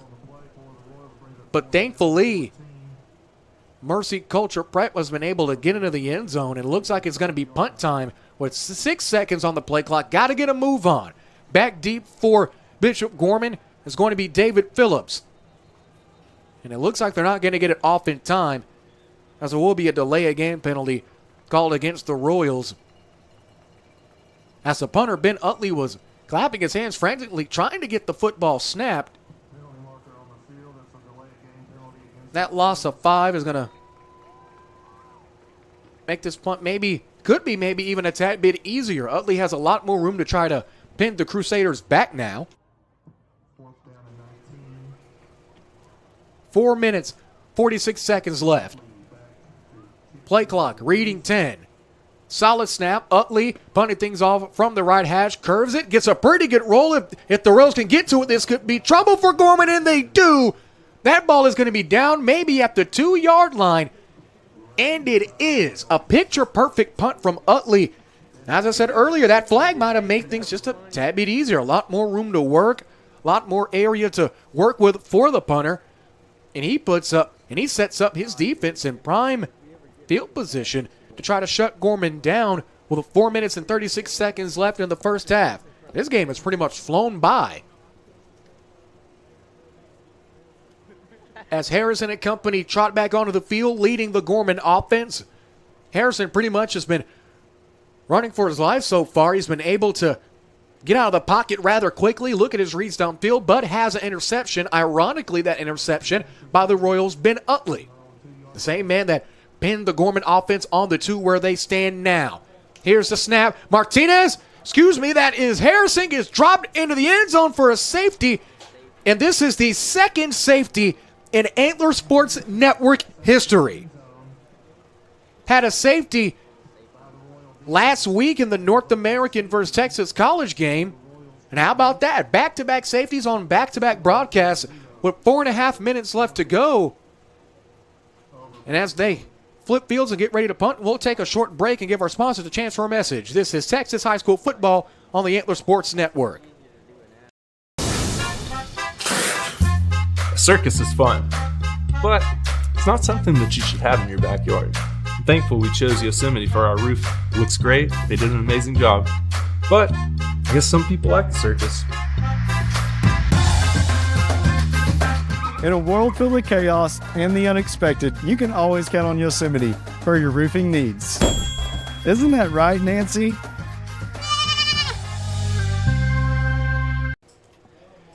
After the safety was forced by the Royals, our score now sits at 9-0 with 4.5 minutes left to go. Here to do the kicking honors for BG, going to be Jack Cohn yet again.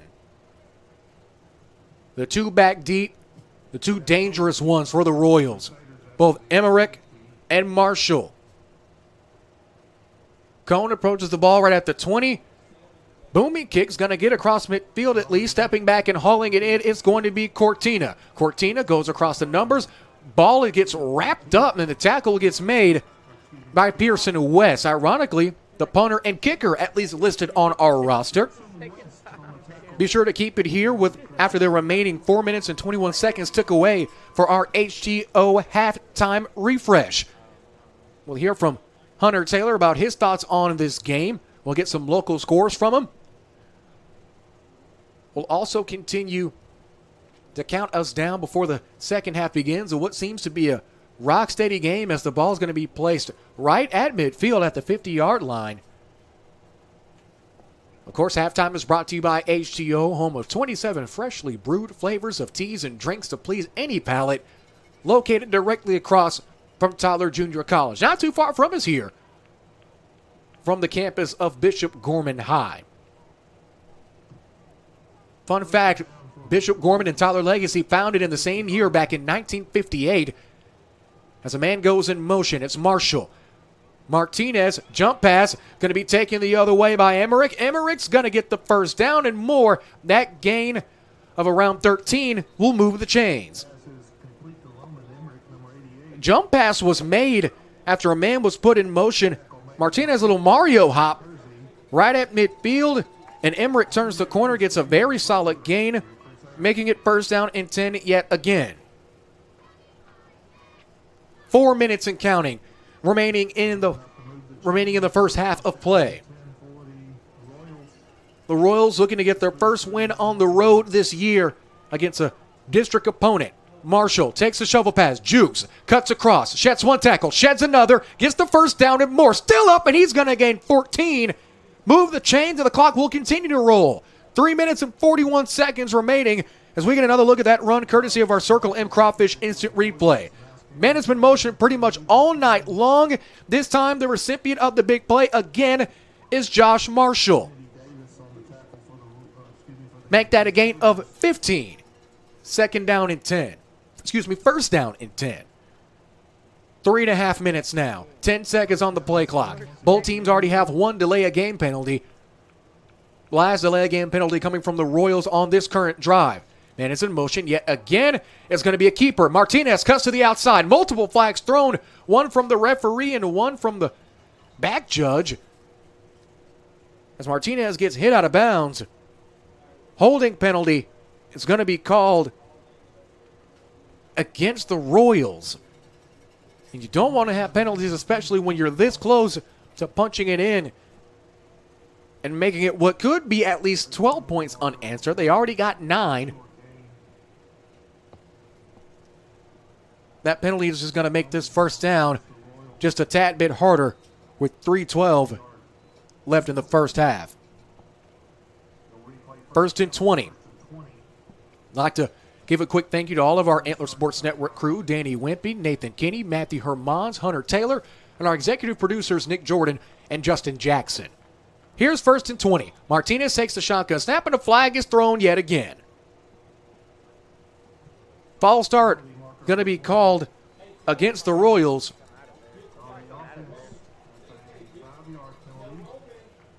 With 2:53. As this drive was pretty much set up by a big-time run from Marshall.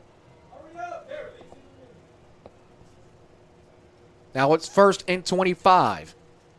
Shotgun snap, Martinez looking into the flat, rolls, big-time ball, intended for Emmerich, incomplete.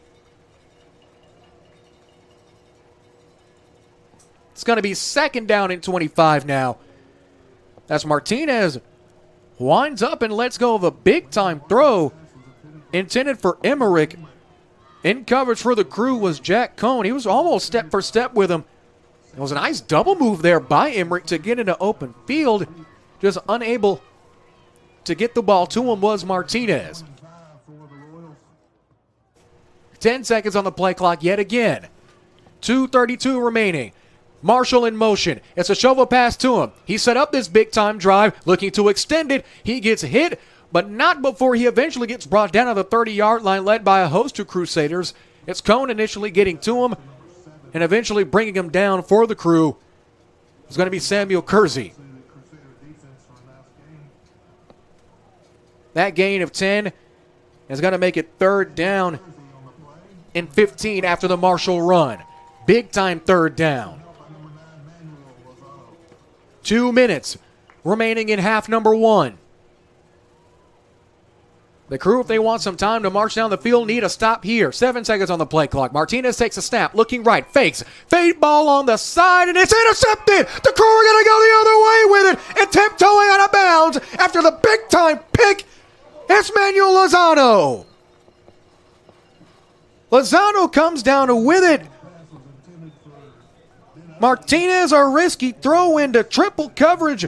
Lozano turns around, pretty much makes a U-turn, and makes the clutch interception to give the crew pretty good ample time with one timeout in their back pocket to march pretty much the length of the field. Lozano looks like he was pretty much on loop 323, missed his turn, and just curves around and says, oh, look what I found. A big-time interception as Harrison and company trot back onto the field for the crew offense. Minute 42 left to drive the length of the field. Ball is on their own 9. It's 9-0. Backing at running back is Davis. He's standing to Harrison's left. Shotgun snap. It's going to be a delayed handoff to him. Rushes up the middle with a head of steam. And Kennedy is going to get a solid gain of 7. Check that, a gain of 8. Make it second down and 2. Clock will roll. Minute 20 left to go.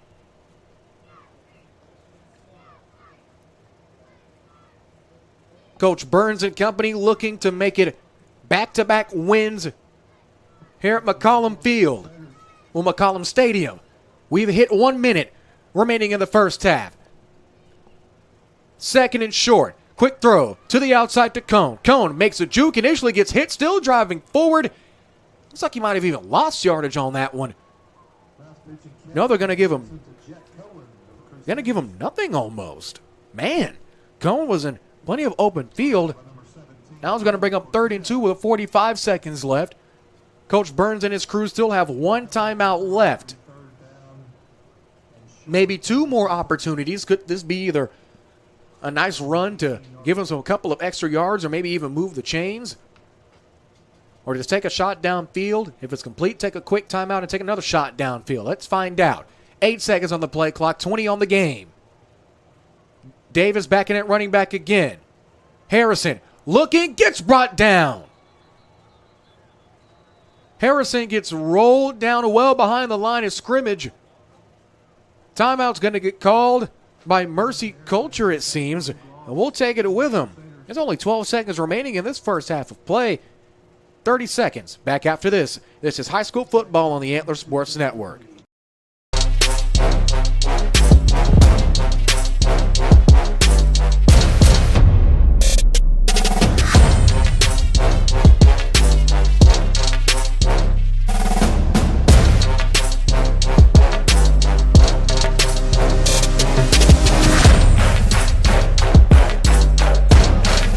Give it everything. At Pelche Kia and Tyler, we're tough, never quit.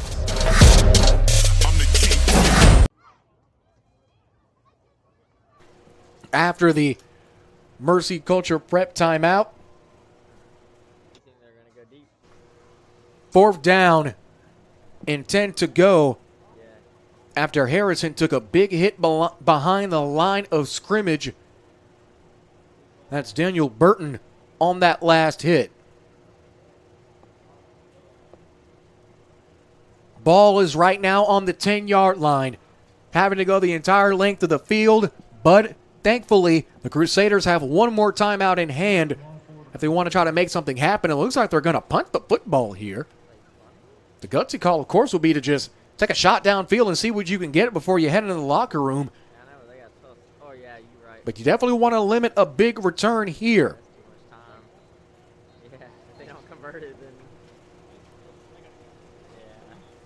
It looks like Gorman is going to make a quick personnel change, at least in their formation. The head linesman steps onto the field of play.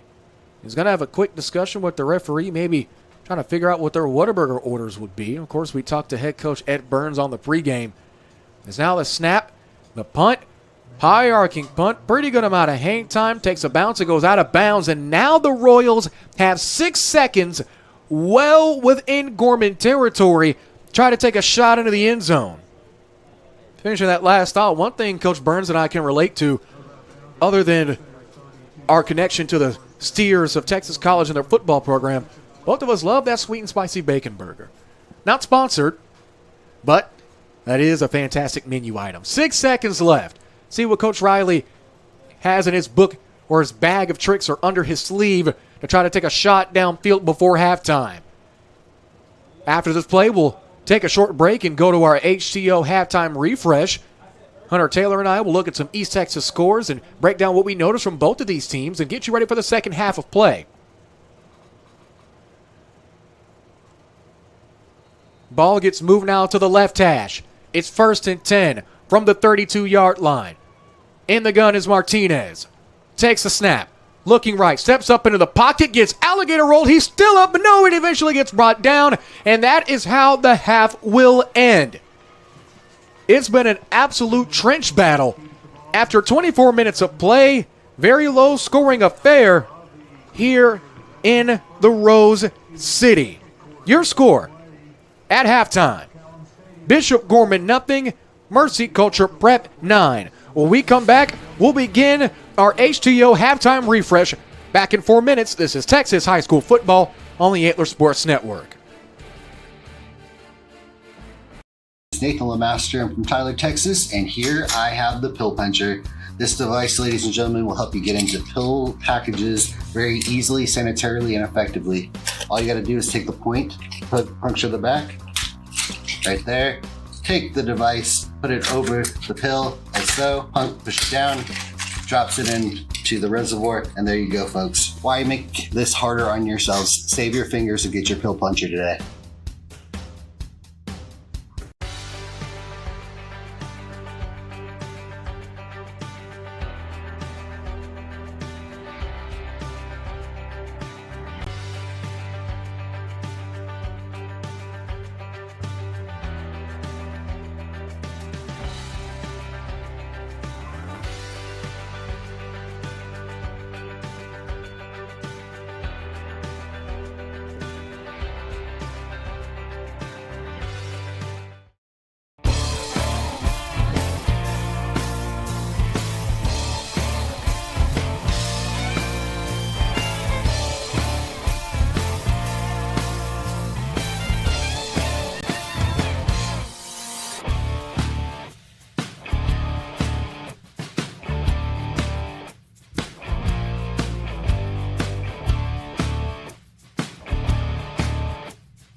Everything.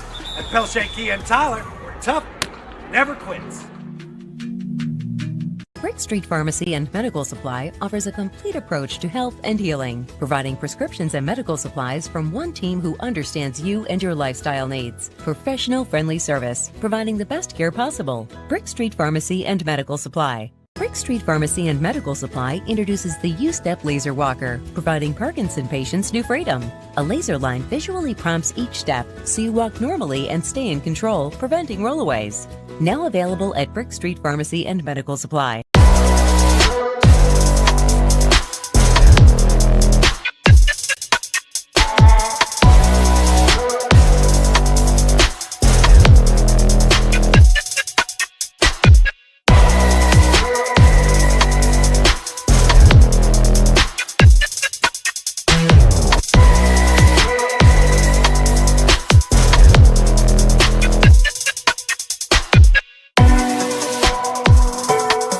Drawing up the perfect insurance plan can seem like a daunting task in this financial climate. Tackle the task with Mike Munn State Farm Insurance. We have a triple threat of home, auto, and life insurance policies to fit any budget. You can even cover your furry friends with pet insurance. Call 903-561-4535 or visit MikeMunn.net to get started on a free quote. 903-561-4535 to get started on a free quote. Hello, I'm Mike Munn with Mike Munn State Farm.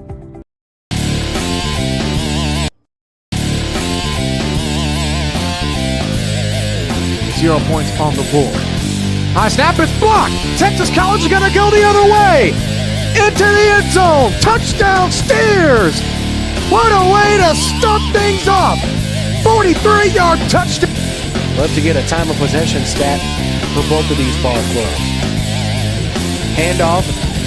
This time it's going to be to Nance as Nance makes a big-time hit. Ball comes out, a helmet comes off.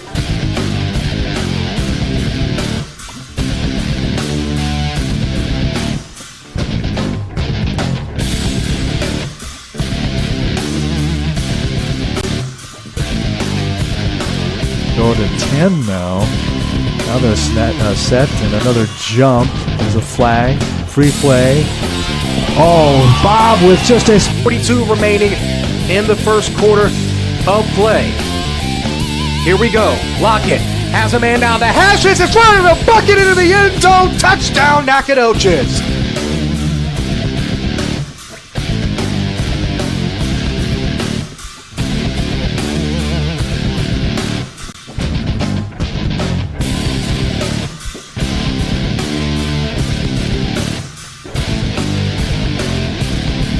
Player of the game. 2:27 and counting in the fourth. Possible game-winning drive. They're going to go deep for Cooper. Incomplete. No, did he catch it? Did he catch it? Yes, he did. The Wildcats rushing back to the line. Big-time ball for Gray to the end zone. Touchdown! He pulls it in! Kalalin looks to the sideline, snaps it with 1 second remaining. High pass. Down the sidelines, got a man complete to the end zone. Touchdown, Stallions! Oh my goodness, what a play! With the advantage. 16 on the play clock. Quick switch now for the Wildcats on defense. Lockett, deep ball in the end zone! He caught it!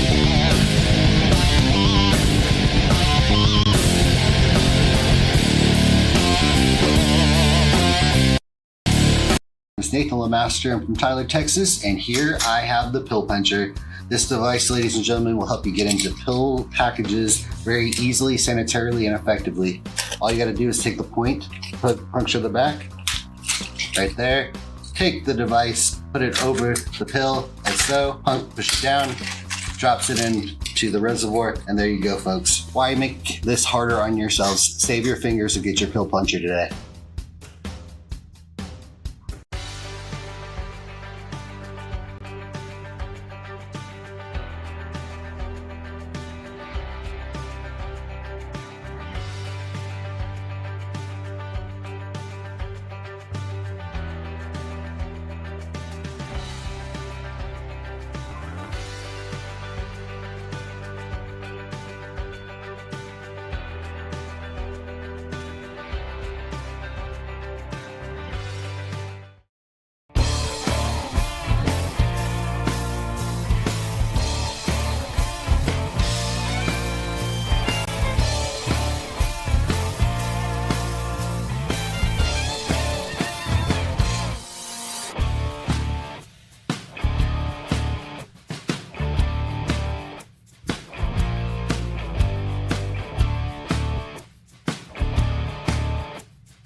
Everything. At Pelche Key and Tyler, we're tough, never quits. Brick Street Pharmacy and Medical Supply offers a complete approach to health and healing, providing prescriptions and medical supplies from one team who understands you and your lifestyle needs. Professional friendly service, providing the best care possible. Brick Street Pharmacy and Medical Supply. Brick Street Pharmacy and Medical Supply introduces the U-Step Laser Walker, providing Parkinson patients new freedom. A laser line visually prompts each step so you walk normally and stay in control, preventing rollaways. Now available at Brick Street Pharmacy and Medical Supply.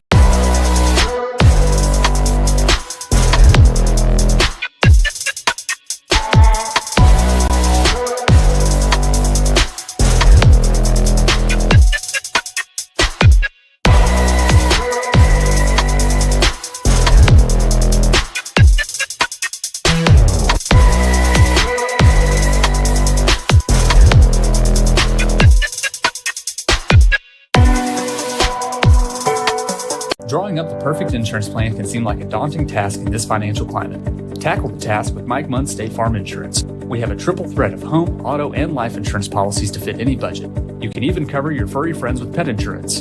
Call 903-561-4535 or visit MikeMunn.net to get started on a free quote. 903-561-4535 to get started on a free quote. Hello, I'm Mike Munn with Mike Munn State Farm, where I've been your local agent since 1980. Back here at the half right now, pretty low-scoring affair as the Crusaders of Bishop Gorman are currently down to the visiting Royals of Mercy Culture Prep. Our score, after 2 quarters of play, sitting at 9-0. Jarrett Jones and now Hunter Taylor in the HTO broadcast booth. Hunter, before we get things going with our discussion or our dialogue of what we've seen after 2 quarters of football, how about you give us some East Texas scores? A lot of games with a lot more scoring that we saw earlier on. All right, so yeah, we have All Saints going up against Dallas Prep. Still 0-0 going on in the first quarter. We have Tyler Legacy taking on Rockwall. That game is 31-0. Rockwall leading at the half. Tyler High going against Lancaster in the second quarter at the moment. Lancaster up 20-7. Lindell versus Kilgore tied 14 apiece in the second. We have Sabine versus Atlanta, 18-7 in the second at the moment. Then we have Tatum up against Gladewater. Tatum up 34-14 here in the second quarter. Thanks, Hunter. Also, to mention, Gladewater and Sabine will be our game next week. Kickoff from Cardinal Field is expected to be at 7:30 p.m. Central. We'll get things going, possibly with the East Texas Benefits Countdown to kickoff at 7. Follow us on all of our social media accounts to get updates on times, broadcast links, and possible even schedule changes. And the next day, that Saturday, next Saturday that is, we'll have early college football action. It's homecoming for the Texas College Steers as they host the Wildcats of Louisiana Christian University and an all-Sooner Athletic Conference matchup. Kickoff from Milbourne Field, ironically on the campus of All Saints Episcopal, here still in Tyler. Kickoff from the home of the Trojans at 2 p.m. Central. The East Texas Benefits Countdown to kickoff will get things started at 1:30 p.m.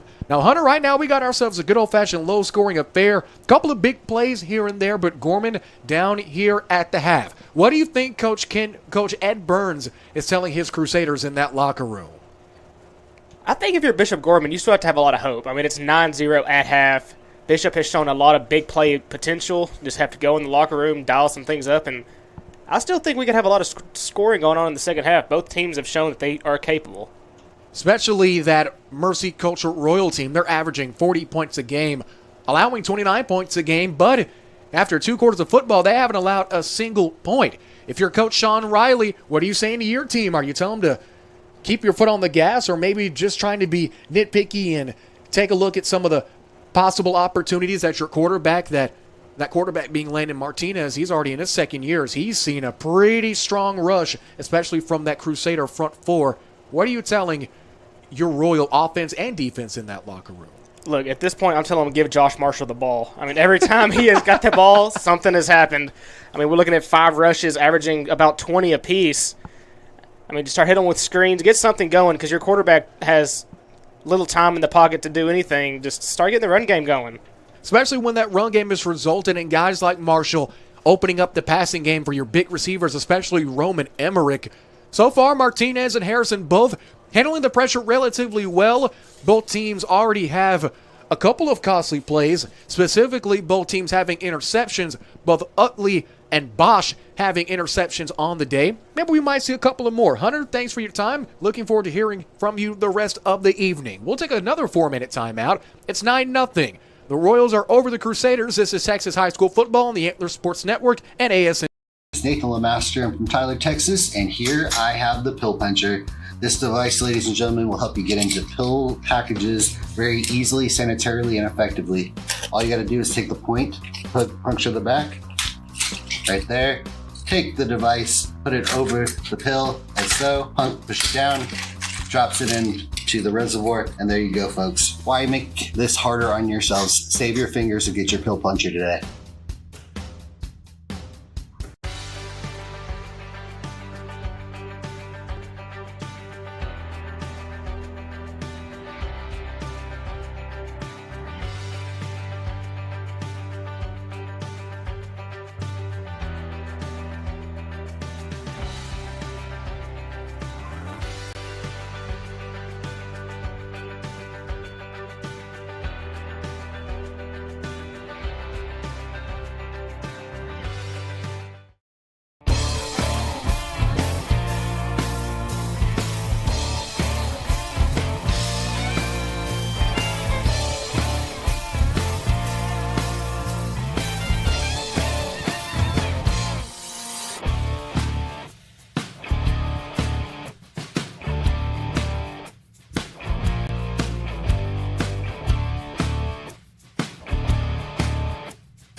Give it everything.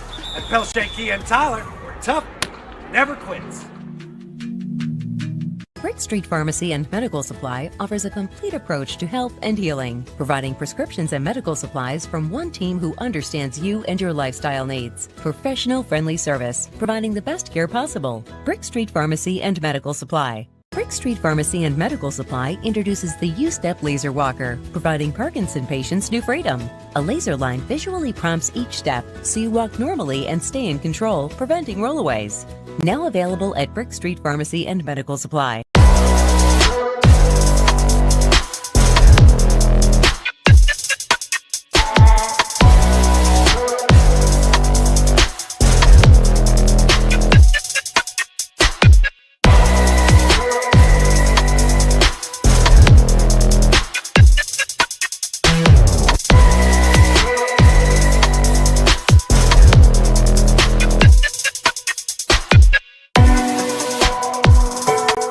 Drawing up the perfect insurance plan can seem like a daunting task in this financial climate. Tackle the task with Mike Munn State Farm Insurance. We have a triple threat of home, auto, and life insurance policies to fit any budget.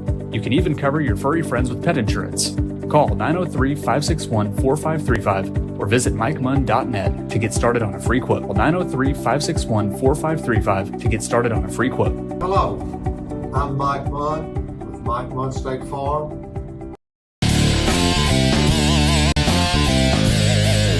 0 points on the board. High snap is blocked. Texas College is going to go the other way. Into the end zone. Touchdown Steers. What a way to start things off. 43-yard touchdown. Love to get a time of possession stat for both of these ball clubs. Handoff. This time is going to be to Nance as Nance makes a big-time hit. Ball comes out, a helmet comes off.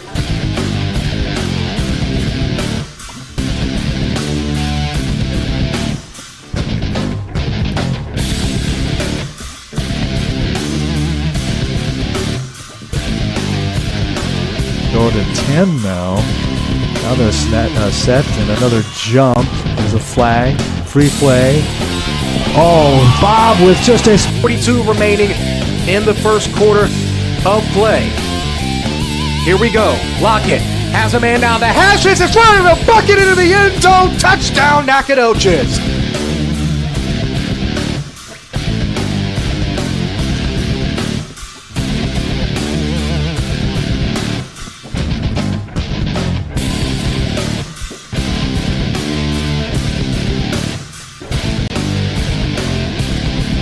Player of the game, 2:27 and counting in the fourth. Possible game-winning drive. They're going to go deep for Cooper. Incomplete. No, did he catch it? Did he catch it? Yes, he did. The Wildcats rushing back to the line. Big-time ball for Grant in the end zone. Touchdown! He pulls it in! Kaleland looks to the sideline, snaps it with 1 second remaining. High pass. Down the sidelines, got a man complete to the end zone. Touchdown Stallions! Oh my goodness, what a play! With the advantage. 16 on the play clock. Quick switch now for the Wildcats on defense. Lockett, deep ball in the end zone! He caught it!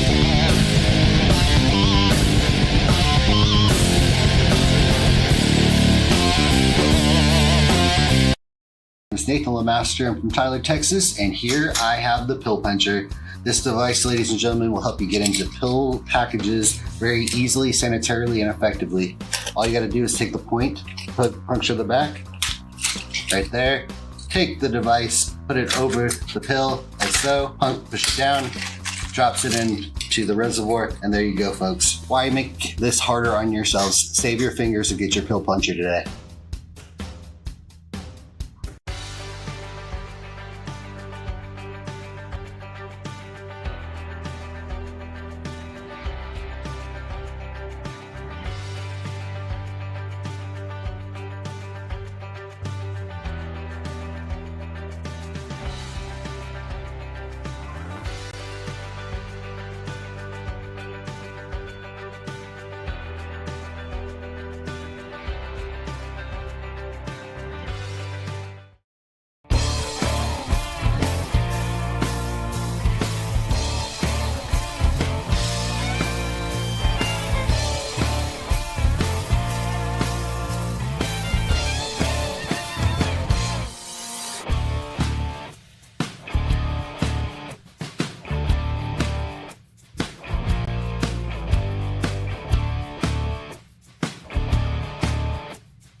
everything.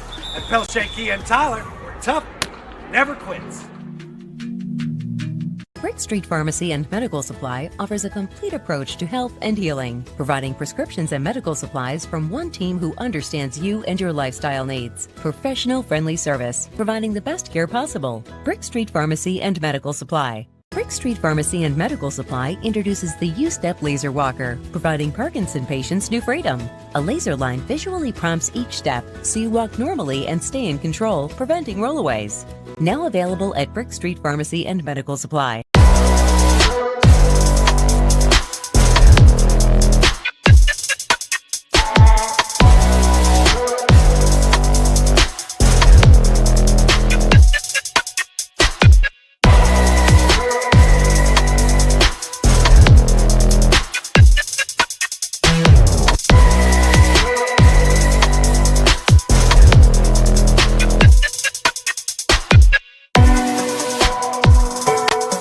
Drawing up the perfect insurance plan can seem like a daunting task in this financial climate. Tackle the task with Mike Munn State Farm Insurance. We have a triple threat of home, auto, and life insurance policies to fit any budget. You can even cover your furry friends with pet insurance.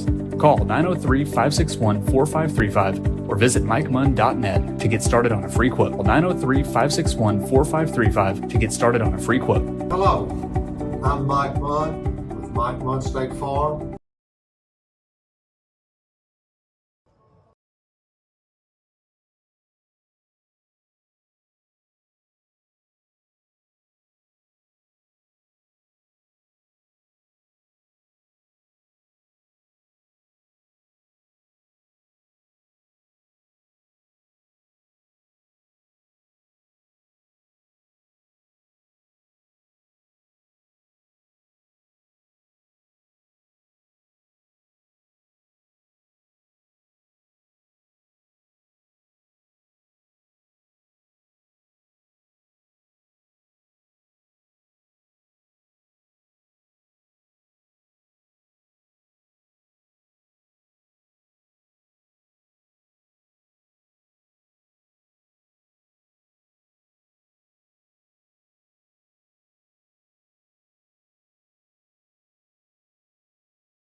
Halftime has concluded. Both teams will come back onto the field, and we're set to go from the Rose City. Fresh 12 minutes, already back on the clock. The Royals of Mercy Culture Preparatory Academy up 9-0 on the Crusaders of Bishop Gorman. Jared Jones, Hunter Taylor in the HTO broadcast booth. Taylor will be giving us our scoreboard updates across East Texas as the games go on. Want to give another thank you to the rest of our fantastic Antler Sports Network crew. Danny Wimpy and Nathan Kinney on the camera for tonight. Hunter Taylor, of course, my broadcast partner and our statistician and score updater, and also our executive producers, Nick Jordan and Justin Jackson. MCP, teeing things off, ready to get things back going. Daniel Burton ready to tee things off. Back D for the Crusaders is number 16, David Phillips. Phillips has already had a big-time game, more on the defensive side of the ball. On the offense for Gorman, they are scoreless, and as an onside kick yet again, and the Crusaders retrieve yet again. It's going to be caught, pushed forward, a little bit of a tush push. Philadelphia Eagles-esque moment there as the ball is going to be placed at about midfield, if not the 49-yard line, first down and 10. And a risky call coming right out of the locker room. Now the Crusaders have a fantastic opportunity here at first and 10 at midfield to get things going on offense. A rough start as starting quarterback Chase Harrison, 2 completed passes, 30 yards and 21 yards respectively, 2 rushes for 2 yards and 15 yards. Rushing attack hasn't been much either. 4 different Crusaders. O'Neal with 1 rush for -4 yards. Kennedy, 2 rushes, 1 for -1 and 1 for 8. Davis, a rush for -10. 2 rushes for Phillips of 7 and 2. First snap is going to be bobbled. Harrison picks it back up, but dropped well behind the line of scrimmage. Responsible for the tackle yet again, it's Ben Utley. Utley has had a monster evening. 3 tackles for loss and an interception, already making a case for our Yosemite Roofing GOAT of the game. That loss on the first play from scrimmage for the Crusaders in the second half is going to make it 2nd and 27. Easily going to be the longest yardage to gain from a play from scrimmage so far tonight, as we've already had 2. We've had a 2nd and 25 and a 3rd and 25. The 3rd and 25 from the Crew and the 2nd and 25 from the Royals. Harrison steps up, is going to take off, has a block up field, trucks him in, trucks 2. He's still up, gets to the original line of scrimmage and still going. What a run to chop down this mountain tree of a drive as we take another look with our Circle M Crawfish instant replay. Harrison tucks and runs, trucks 2 defenders in the process, including his own teammate. On the tackle for the Royals was number 51, Daniel Burton. As Burton, it looks like there's going to be an injury on the field, and he gets treated too. We'll take a short break. Back in 30 seconds on the Antler Sports Network.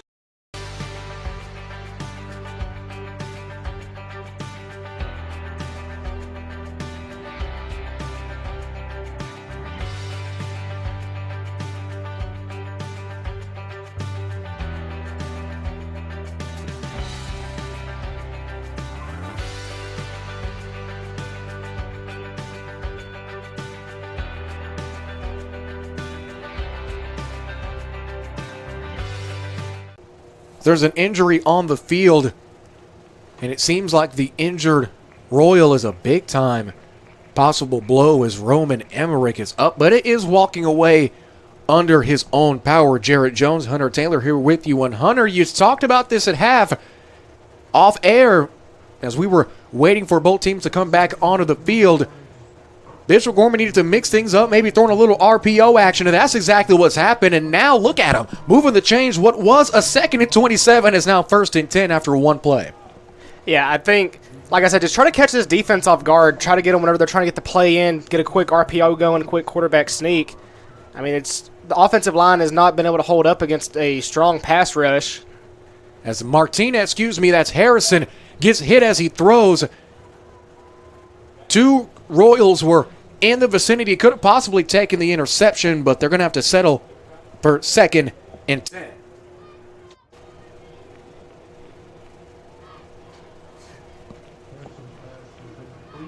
Second quarter of play, 10:34 remaining here at McCollum Stadium, home of the Crusaders. The Crusaders the second oldest school, the second youngest high school in the Tyler city limits, founded the same year as Tyler Legacy, back in 1958. Shotgun pass for Harrison. Harrison, deep ball, caught! He holds it in! Touchdown, Gorman! 35-yard touchdown pass is in for 6. And guess who? David Phillips on the reception. Taking another look at it here with our Circle M Crawfish instant replay. What a catch right over the head of Gabe Bosch. Wow. You want to get some momentum going in this half? Not a better way to do it than a good old-fashioned highlight. With 10:26 remaining in this one. Looks like Gorman might even try to go for 2. And I don't see why not. Could be a great way to continue this momentum.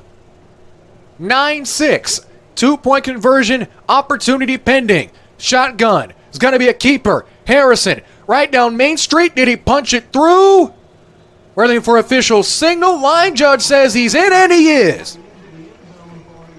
2-point conversion is successful.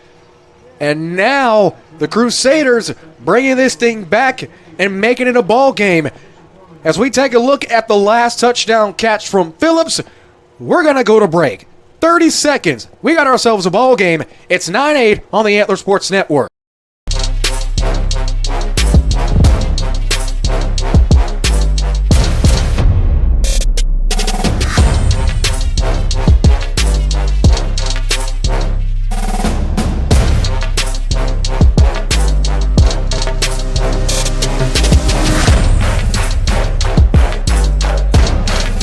Give it everything. At Pelche Kia and Tyler, we're tough, never quits.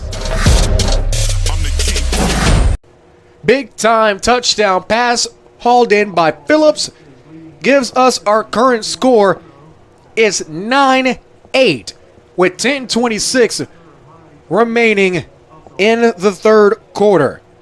What a better way to get this second half going. We wanted these offenses to open up the playbook a bit more, get a bit more risky. We knew the big highlight play was the way that this game has gone on for both offenses and even for some defensive plays, and it looks like the trend will continue. Great kickoff is going to be hauled in by Emmerich at the 15, turns the corner at the 20, now gets to the 25, 30, gets pushed out of bounds at the 31-yard line. And now MCP has a chance to respond. They still hold the 1-point advantage with 10:20 remaining. Big time opportunity for the Royals. Martinez, a pretty solid day so far, already has a 17-yard touchdown pass. Emmerich, the one on that return, was a bit shaken up on that last drive, but seems to be all right after taking back that last kick. He only has 1 reception for 13 yards. But Marshall already has 5 receptions, a touchdown, and 4 rushes, averaging almost 15 yards a carry. That young man has had an amazing night. He's now in motion. Stutter step. Now hesitating, going to the outside is Martinez. Martinez jukes back across, but the crew get to him. Loss of 1. That tackle made behind the line by number 76, Draylon Ray. Ray already has 1 sack, 3 TFLs total. Are they going to give him forward progress? They don't. They're going to say he got back to the line of scrimmage. 2nd down and 10. Ray and Martavian Lee have been the 2 studs right in the heart of this Gorman defensive line, causing mayhem. 10 seconds on the play clock, 9:37 remaining. They get it to Marshall. Marshall with a head of steam, turns the corner, gets the first down and more at midfield. Right before midfield, gets bounced out of bounds. He's going to get 15 and move the chains. 1st and 10 for the Royals. These Royals averaging 114 yards on the ground, and I'm sure by the time this game is over, Marshall's probably going to have that many yards on his own. We've gone past 9.5 minutes. The Royals trotting back to the line of scrimmage. Next week, Mercy Culture will be taking on Riker Catholic, traveling to Waco. 1st and 10. 8 seconds on the play clock. Looks like it's going to be an option. They get it out to Marshall. Marshall, big time juke, gets to the line of scrimmage, and that's all they'll give him. No gain there. Is going to bring up 2nd down and 10 yet again. Marshall is a lot like Tyreek Hill. They put him in motion a lot to give him a head of steam. And when he does, big plays happen. 8:45 now left in quarter number 3. No college football tomorrow. Next broadcast will be next week as Sabine will take on Gladewater. Kickoff 7:30. Marshall in motion again. They throw it right across, intended for Cade Cortina, incomplete. As Cortina was about a good fingertip away from hauling that one in. As we take another look via our Circle M Crawfish instant replay. Almost close, but no cigar. Incompletion brings up 3rd and 10. Clock stops with 8:25. Empty backfield now for Martinez. Puts a man in motion. It's Marshall again. They fake the handoff to him. Throws to his left. It's to Cortina. This time he hauls it in, but is only going to gain 5. Make it 4th and 5. Unique opportunity here. Utley already has a punt that was down inside the 5 in the latter half of the second quarter. Do they rely on his leg again or try to go for it? Looks like they are going to go for a punt as Utley is back on the field. Back deep for Bishop Gorman. It's going to be David Phillips, the dangerous one. Utley, as mentioned earlier, put the Crusaders inside their own 5 as a high kick. Plenty of hang time. Phillips bumps the Crusaders. Touch it. Ball is live, but Bishop Gorman seems to have fallen back on the football. Thankfully, a huge sigh of relief there. As Phillips stood right under the football, didn't call for a fair catch, but took a quick step back right before the ball touched the ground. The ball bounced up in the air, traveled about a good yard backwards, hit a Crusader in the back, but thankfully the green and gold were able to fall on the football. And speaking of the green and gold of the Crusaders, they'll be on the Antler Sports Network for some high school basketball as well. Find our broadcast schedule or follow where the Antler Sports Network will be at a stadium or gym near you by following us on social media. On Facebook, just search Antler Sports Network. On Instagram, at Antler Sports Net. And on Twitter, at Antler_SN. 1st down and 10. It's 9-8. 7:40 remaining in the 3rd. Harrison back in a double back set. One receiver to the long side of the field at the bottom of the formation. One slot receiver. That slot receiver is Jack Cohn. 1st and 10. Ball is on the 23. Low snap. Harrison standing tall in the pocket. It's intercepted. Right across the middle. Going the other way is Cortina at the 10. Jukes hit at the 8 and gets brought down. And a second interception for the Royals. Last time it was Utley. This time it's Cortina getting the job done. Harrison stood in the pocket for as long as he could. Cortina was hawking it right in the middle of the field and makes the big time play. Now pretty much Utley's punt almost in vain, as now the Royals have even better field position. It's 1st down and goal. Ball's on the 9. 7:29 remaining in quarter number 3. MCP up 9-8. 10 seconds on the play clock. Empty backfield for Martinez. They put Marshall in motion. Shovel pass straight to him. Turns, takes a block, gets wrestled down. He's going to gain 4. Now the ball will be at the 6-yard line. It's 2nd and goal. The Crusaders looking to hang on with 7 minutes remaining in this 3rd quarter. This game has pretty much flown by.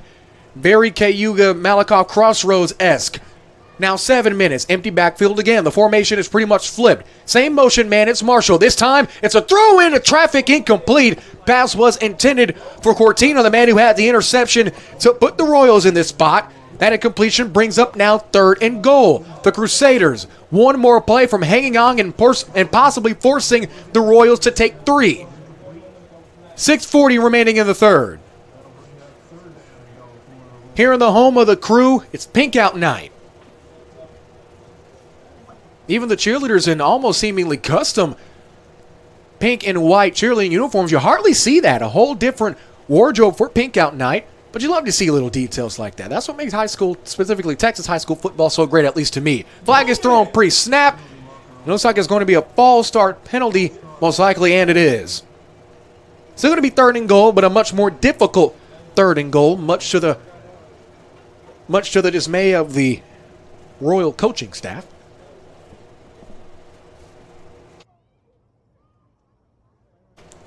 .639 still remaining in this one. Now after the flag, that's going to push the Royals back now to the 12-yard line. Still 3rd and goal.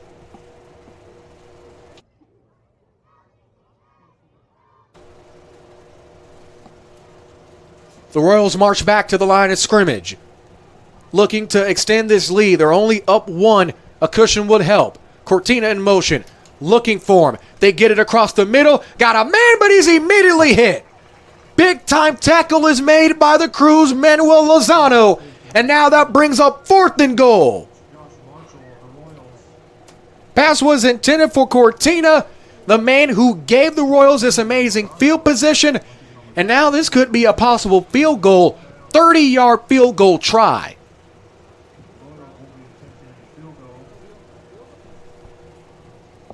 A successful field goal could make this a 4-point ball game. High snap. The hold is good. The kick has the height and the distance, but did it get through? It does.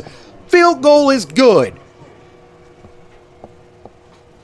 So the Royals don't leave this drive empty-handed, but as the math shows, 7's a lot more than 3, but I'm sure they'll take the 3. It's 12-8 with 5:52 remaining, back in 30 seconds. This is Texas High School football on the Antler Sports Network.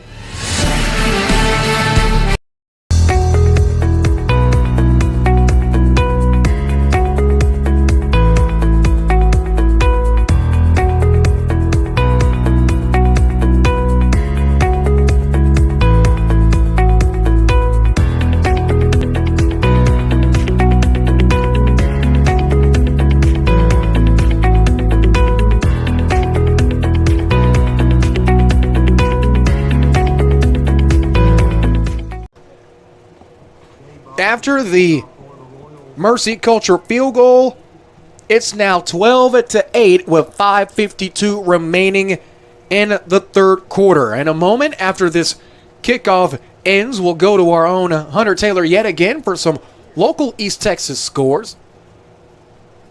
Back deep yet again for the Crew is Phillips. Doing the kicking for the Royals is Gabe Bosch. The wide receiver, defensive back, kicker, bus driver. Who knows? He might even teach social studies. High kick, not a lot of distance, as Phillips will take it at around the 15. Turns the corner, gets to midfield, now is at the left hash. Now at the 30, 35, 40, 45 at midfield. Makes a juke on the right side, and he's still got room. Has one more man to beat. At the 30, reaches out, and a big-time return. 65-yard kickoff return. Gives amazing field position to the Crusaders. Now how will Bishop Gorman respond? Well within opponent territory,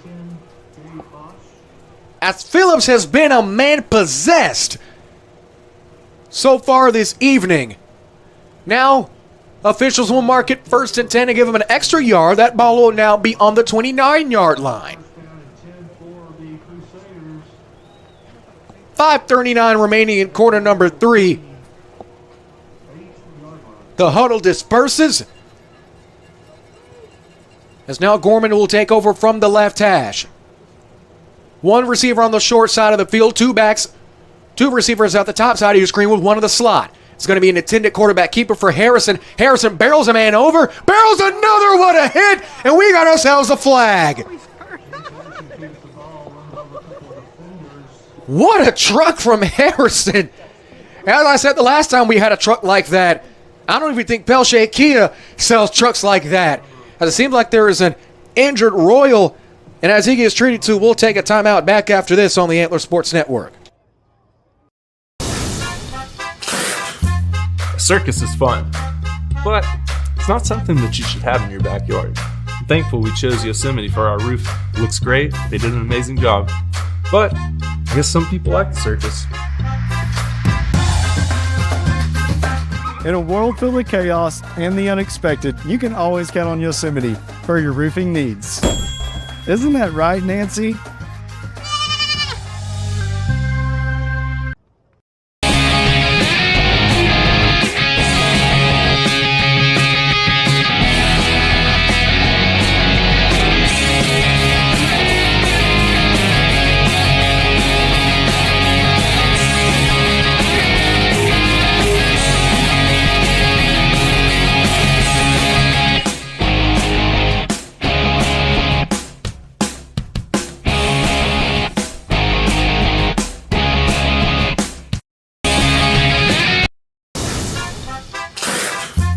Circus is fun, but it's not something that you should have in your backyard. I'm thankful we chose Yosemite for our roof. It looks great, they did an amazing job, but I guess some people like the circus. In a world filled with chaos and the unexpected, you can always count on Yosemite for your roofing needs. Isn't that right, Nancy?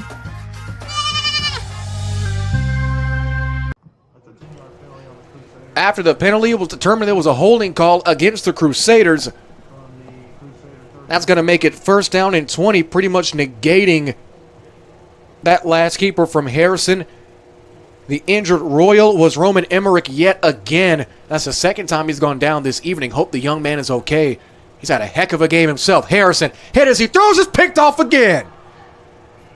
The Royals still going. Guess who? It's Marshall. Marshall gets to the 35-yard line. And wow, add another stat to Marshall's tally. Talk about Phillips has been a man possessed. Marshall is, if he's been a man possessed, what's beyond man possessed? I don't know. I'm not a walking thesaurus or anything. How about this? He's had a heck of a game. Don't need to have any synonyms for that. As now, after the Gorman turnover, Mercy Culture will take back over first and 10 now with 5:15 remaining in quarter number 3. Ball's on the 33-yard line.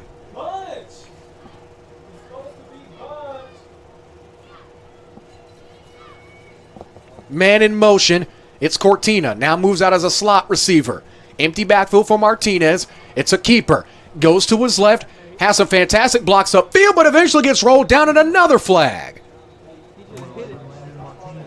Could possibly be yet another holding call. That would make it 2 holding calls in 3 plays from scrimmage for both teams combined. And that's exactly what it is. Holding penalty is going to be called against Mercy Culture.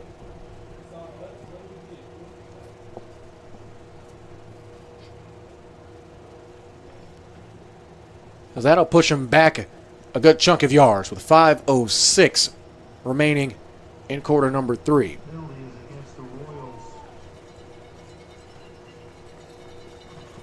As they get moved back, another reminder that you can watch all the broadcasts, both live and past, on our YouTube page at youtube.com/@AntlerSN.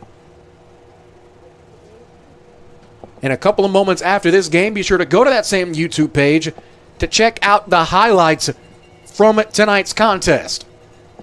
Shotgun snap. Martinez gets it to Marshall. Marshall jukes a man, still has room. Going up the middle, big burst of speed, rattles by, and he's going to gain about 10.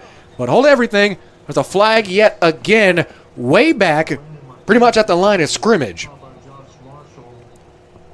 As we see Manuel Lozano looking over the sideline, tapping his chest. It looked like he was saying, my bad. Don't know what the possible call could be. Maybe it's on him. Looks like it is going to be yet another holding penalty called against the Royals. That'll push them back even more. It's still first down. Now result of the play is sitting at 1st and 30 on their own 13-yard line. 4 minutes, 27 seconds remaining in the third period of play. Emmerich is back on the field. This man is an absolute trooper. Cortina in motion. Shotgun snap to Martinez. Looking to his left. Looks over the middle. It's tipped. Ball, I believe, is live. I don't know if it was right behind the line of scrimmage. No, they're going to say it was about a yard pass, so that will be an incomplete pass. and now make it 2nd down and 30.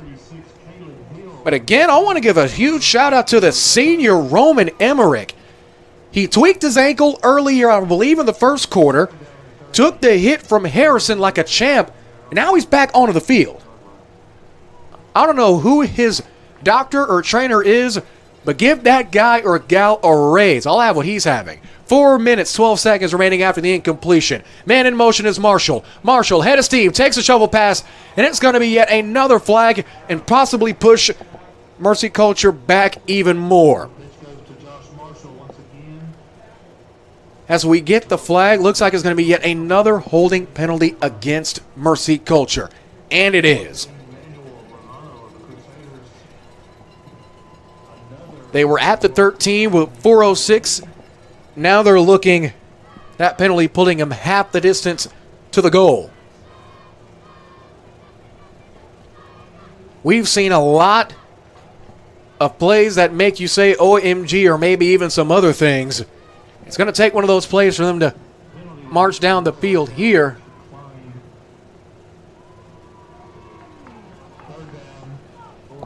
.406. Check that. It's going to be a loss of down. Now 3rd and 20 after the penalty. Cortina rumbling, stumbling, still going. Gets to the original line of scrimmage. He's going to gain 22 yards on one play. Pretty much get all those yards back. But now they face 4th down. Well in their own territory. Looks like it could be punt time yet again for Mercy Culture. But on the bright side, no flag called. Pretty solid gain of 22 by Cortina. Cortina, the wide receiver / linebacker, the junior on that last carry. As Martavian Lee gets a quick... No, there is a flag. After the pile dispersed at around the 35, a flag has been revealed.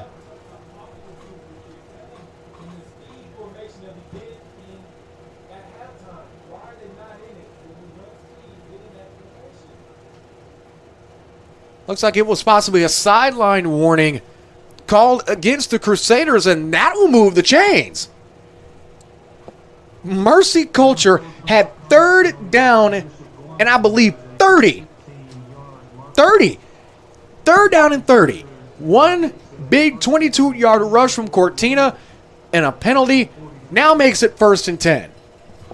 Man, talk about the luck of the draw. 3:25 now remaining in the 3rd quarter as the officials back the offense away from the football, as Coach Burns is not happy speaking with the white hat. In a way, you kind of have to understand it. You had an offense down 3rd and a country mile. Some would say it was 3rd down and maybe total 49 for the line to gain. And now one penalty pretty much flips fields, as now the ball is going to be down on the 49-yard line. That was a 32-yard swing in one play from scrimmage, and originally a carry for 22 yards. Wow. 1st and 10. Still now, as Coach Burns and the referee have finished their conversation. Maybe the referee didn't like the sweet and spicy bacon burger, as Coach Burns does. Who knows? Clock now rolls. Here we go. Time to play some football again, fellas. 3:20 remaining. Martinez in the gun. It's going to be Marshall on the motion again. Martinez bounces to the outside. Gets to the original line again and gets some extra change. That's going to be a gain of 4 for the quarterback. Make it 2nd down and 6. Martinez on that last run. Thought they were going to try to hand it out to Marshall yet again. Definitely been the sure hand of this offense so far. Once again, breaking multiple tackles. This man is about as hard to bring down as a greased pig. 2 minutes, 45 seconds remaining in the 3rd. Mercy Culture out of Fort Worth, Texas, in their white tops, black bottoms. Bishop Gorman in their home green and gold tops and black bottoms. Marshall and Moshe yet again. They shovel pass it to him. No flags. He gets to the outside. Bounces at the 40. State Farmers a man. There's the flag. At the 30, still going. 25 gets pushed out at about the 20. But there is a flag thrown at around the 40-yard line. It's going to be interesting for sure if it was the head linesman who threw the penalty right as Marshall turned the corner.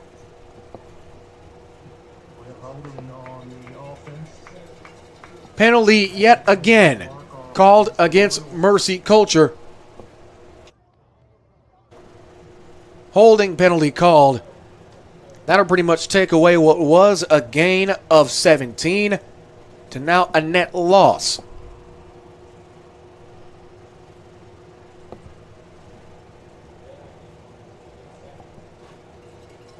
Seemed like they were going to try to start the play without moving the football back. And I have no experience as a football referee, but got to move the ball back if we're going to call a penalty. After the penalty, ball gets moved. It's 2nd down and 12. Clock is halted with 2:24 left to go. Marshall in the motion again. Martinez, throw, and it's complete. No! Almost hauled in by Emmerich. As Emmerich puts his hat right into his gloves, as he knew that was a play he definitely could have hauled in. So we take another look with our Circle M Crawfish instant replay. That incompletion makes it 3rd down and 12. And I can't lie, if you're the coaching staff here for Mercy Culture Prep, you just got out of a 3rd and 30. I feel like 3rd and 12 isn't that much of a steep hill to climb. 3rd and long. Martinez going deep downtown. It's caught. Foot race. Touchdown Royals. It's Roman Emmerich. After going down twice with injury, makes a big-time play. Martinez puts it right on the money. Even though the bank is closed, that throw and catch was absolute catch, extending the lead with 2:10 remaining in the 3rd. It's 18-8. Wow. Landon Martinez with an absolute dime down the seam. What a throw. That was an absolute beautiful ball. Waiting the PAT, Martinez just threw the ball. Now he's going to hold it to extend the Royal lead. Good snap, good hole, kick is up and good. What a turn. After what seemed to be an unconceivable 3rd and 30, the Royals turn it into 6. So we take another look at that play. We'll be back after this. The Royals strike back. It's 19-8 on the Antler Sports Network.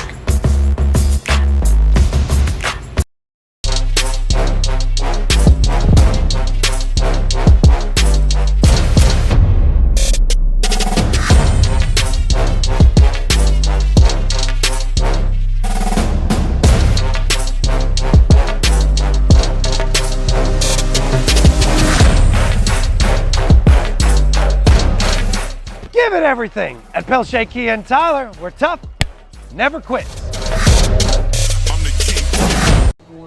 I feel like I need a napkin after that last play. That was absolutely disgusting.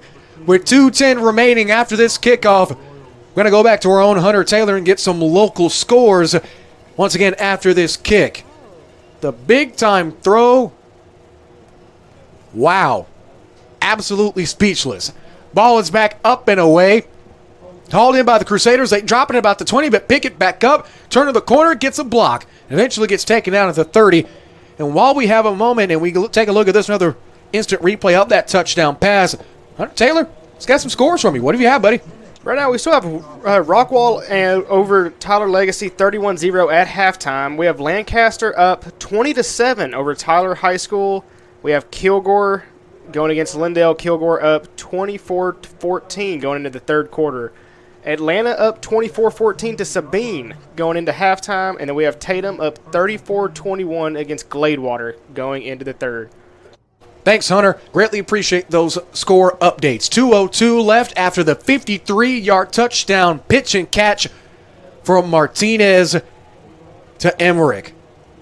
I'm still shell-shocked from that last one. That was ridiculous. How will the Crew respond? Low snap. Harrison steps up in the pocket. Jukes a man. Big time juke. Makes another tackle. Breaks another tackle. Trucks another man. Good night, Nurse. Fantastic run. What almost was a loss of 2. Now turns into a gain of 8 or 7. Either way, it's second down and short after the keeper. Harrison has called his own number the entire game, and thankfully his phone line's working because he's been picking up big yardage. Minute 40 left. 17 seconds on the play clock. It's 2nd and 3. Ball is currently sitting at the 37-yard line. Both teams, all 3 timeouts in hand. Now a minute and a half left to go. 5 seconds on the play clock. Crew got to get a move on now. They approach the line of scrimmage, double back set, 3 out wide, 1 in the slot. And it looks like they won't get it off in time. No, they got off a timeout. As Bishop Gorman takes another timeout, we'll take a short timeout with him back in 30 seconds. This is Texas High School football on the Antler Sports Network.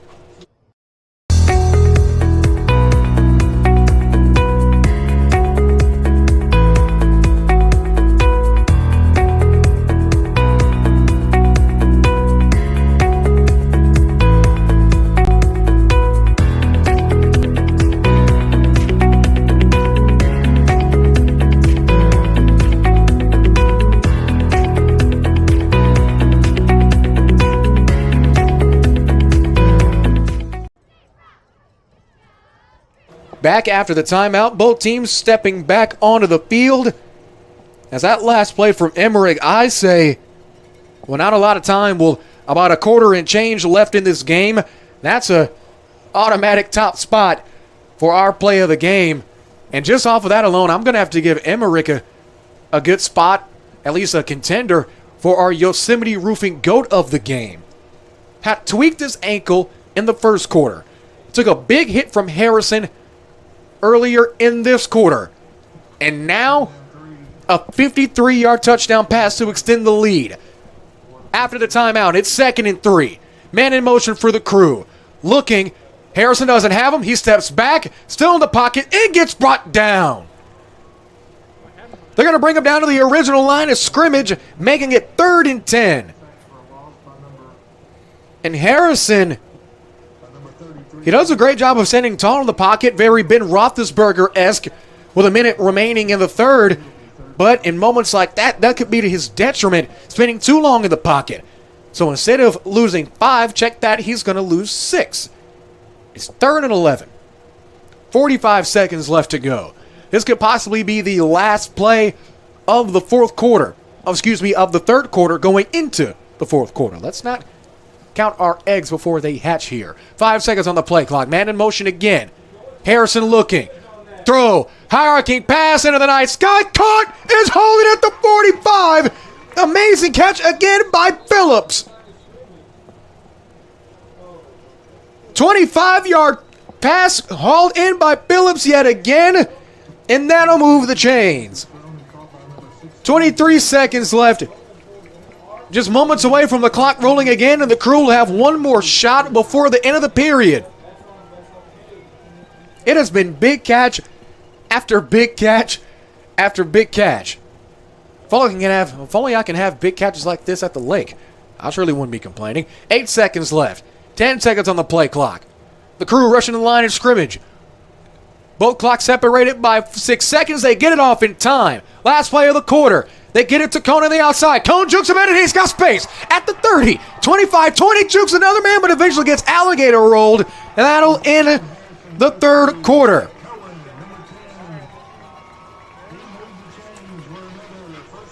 Wow. What a quarter this has been. This is going to be 12 more minutes of good old-fashioned grit and grind football here on the Antler Sports Network. But the Royals still hold the 11-point advantage. Back in 30 seconds, this is Texas High School football on the Antler Sports Network and ASN Radio.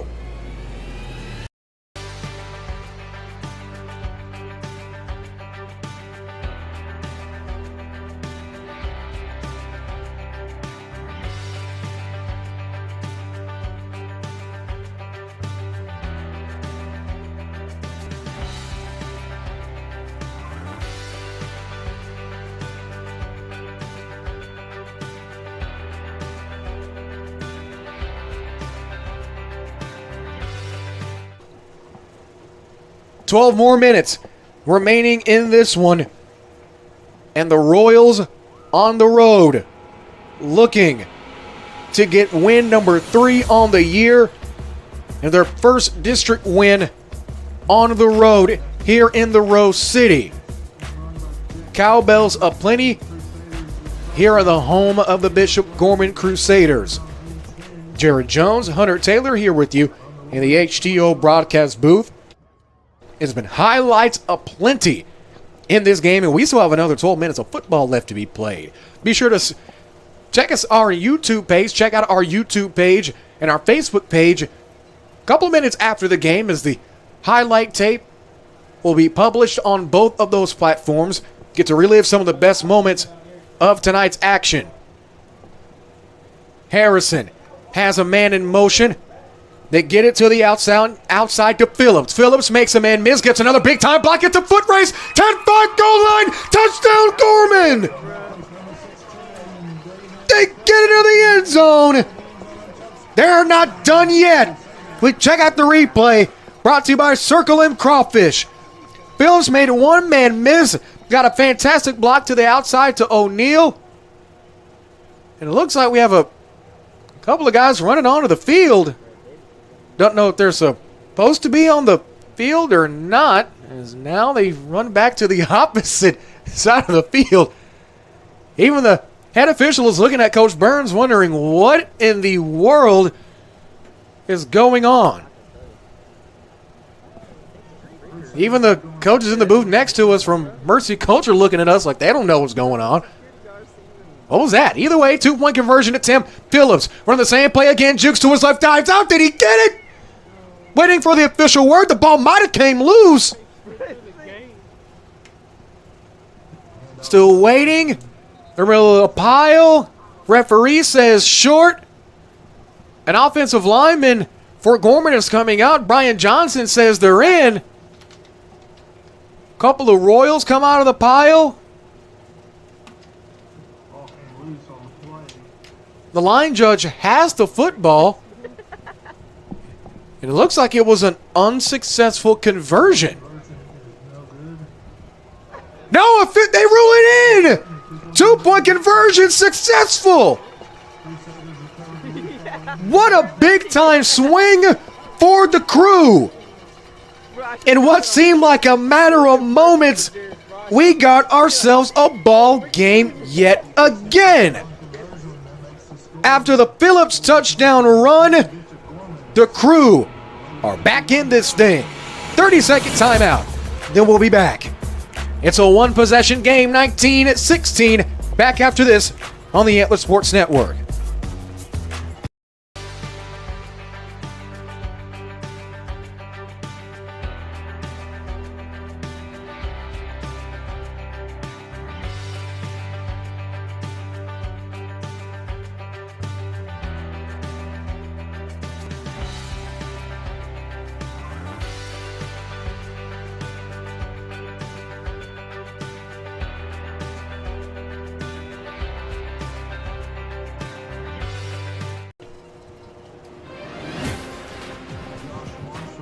Waiting for kickoff here, back in the home of the Crew.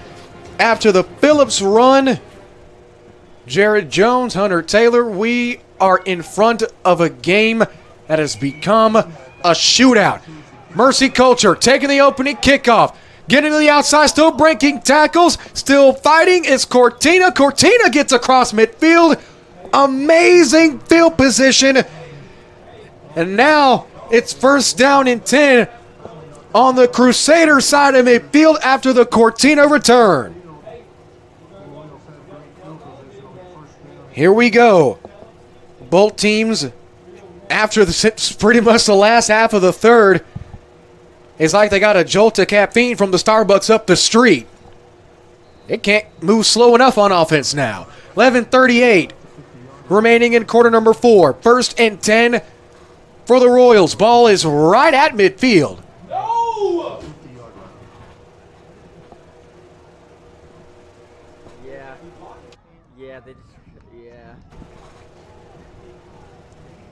In the gun, keeper, Martinez, stutter steps, looking and gets speared down. Big time tackle made by Manuel Lozano again. Lozano, his 5th tackle of the game, and he has a tackle for loss. Martinez is going to be good for a gain of 2, making it 2nd and 8.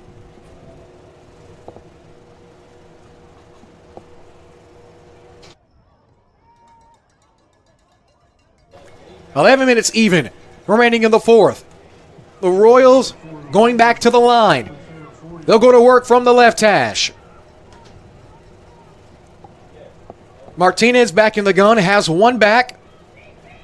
It's going to be a keeper for him again. Has great blocks upfield, no flags, gets the first down and more. He's going to gain 12. And now it seems like whoever might have the ball last might win this one, even with the Crew down 3. Both teams are moving up the field with absolute ease on offense. At least it appears to be. 10:37 remaining in the 4th. 13 seconds on the play clock, now down to dime seconds. Ball is on the 37-yard line. MCP moving from right to left now on your respective devices. And now looks like it could be a possible timeout called, and it is, as Mercy Culture will talk things over. Both teams now have 2 timeouts, and as they talk things over, we'll take it with them. Back in 30 seconds. It's a fantastic game going on. This is Texas High School Football on the Antler Sports Network and ASN Radio. Circus is fun, but it's not something that you should have in your backyard. I'm thankful we chose Yosemite for our roof. It looks great. They did an amazing job. But I guess some people like the circus. In a world filled with chaos and the unexpected, you can always count on Yosemite for your roofing needs. Isn't that right, Nancy?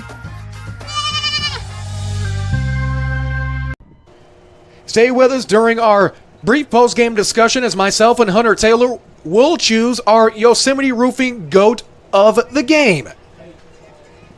10:26 remaining in the 4th after the timeout.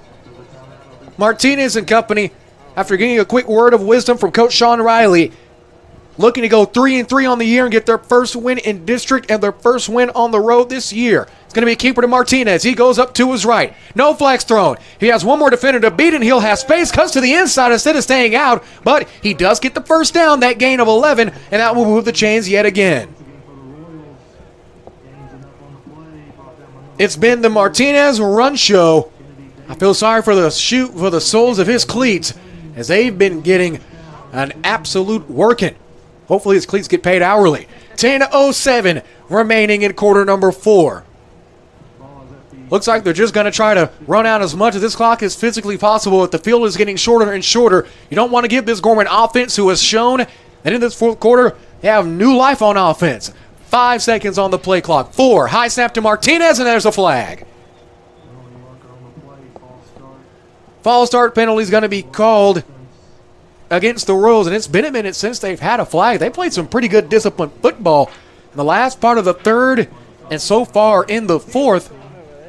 But it seems like, just like the crickets outside, the penalty bug is still here, showing its presence. 9:45 remaining in the 4th. False start penalty brings up first down and 15. Remember, at one point, MCP was looking at a 2nd and 30. They turn that into a scoring drive. High snap, Martinez yet again. It's a handoff. No, it's a fake. He's going to keep it himself. Gets to the outside, waits on his block, spins, goes forward another couple yards, and he's going to gain 7. Check that. He's going to gain 12. Excuse me. Miscounted there.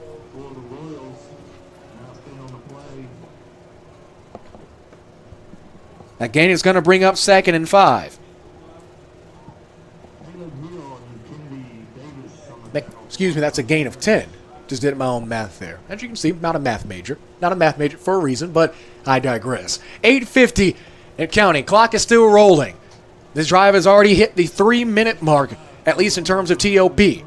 High snap yet again. Martinez, this time, he's going to hand it off to the outside to Bochkow. Bochkow still looking in. Did he get in? Did he step out of bounds? They say he did. Say he stepped out right at the 10. So that'll be a gain of 10, and now first and goal.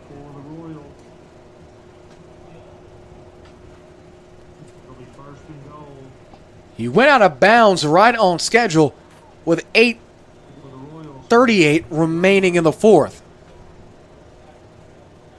Big first and goal here for MCP. A touchdown here would give an even better cushion for their defense.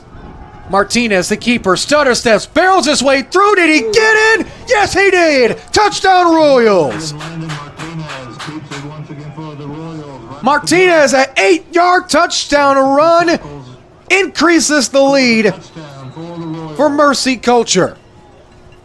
Martinez was the one that got him down to the 8, and he's the one that's going to give him the 8-yard touchdown to increase the lead to possibly 10, barring the result of the PAT.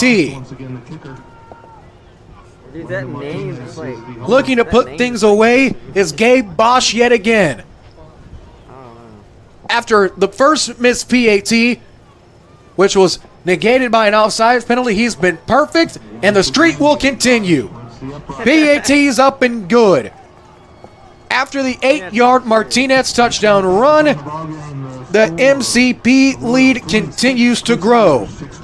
Taking another look with our Circle M Crawfish Instant Replay, let's give our sponsors a chance at a message. This is Texas High School Football on the Antler Sports Network.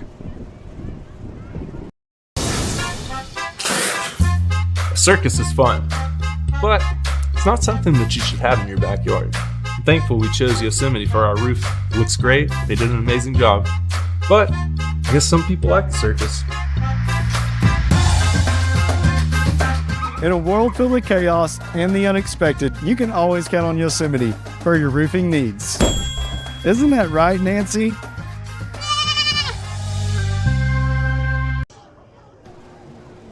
After the 8-yard touchdown run from Martinez, Bosch is back out ready to kick things away back to the crew who scored on their last drive, and now more than ever, he will score yet again. 8:25 remaining. Ball is teed up right at the 40.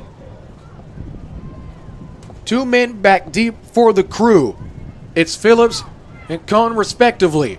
And they kick it into the corner, rolls out of bounds at around the 3. No, Phillips is going to pick it up at about the 5. Interesting situation now. He turns. Phillips is still up, almost with his heels on the end zone. Cuts back the other way. He's still up. Turns the corner, but it isn't even going to get out of the 20. And a flag is thrown late. As we look at Phillips, Phillips pretty much doing his own grease pig impression, breaking a couple tackles, and eventually gets hit out of bounds. Could possibly be a horse collar. No, it's going to. Yes, it is going to be a horse collar. Against the Royals, it's a personal foul, horse collar penalty.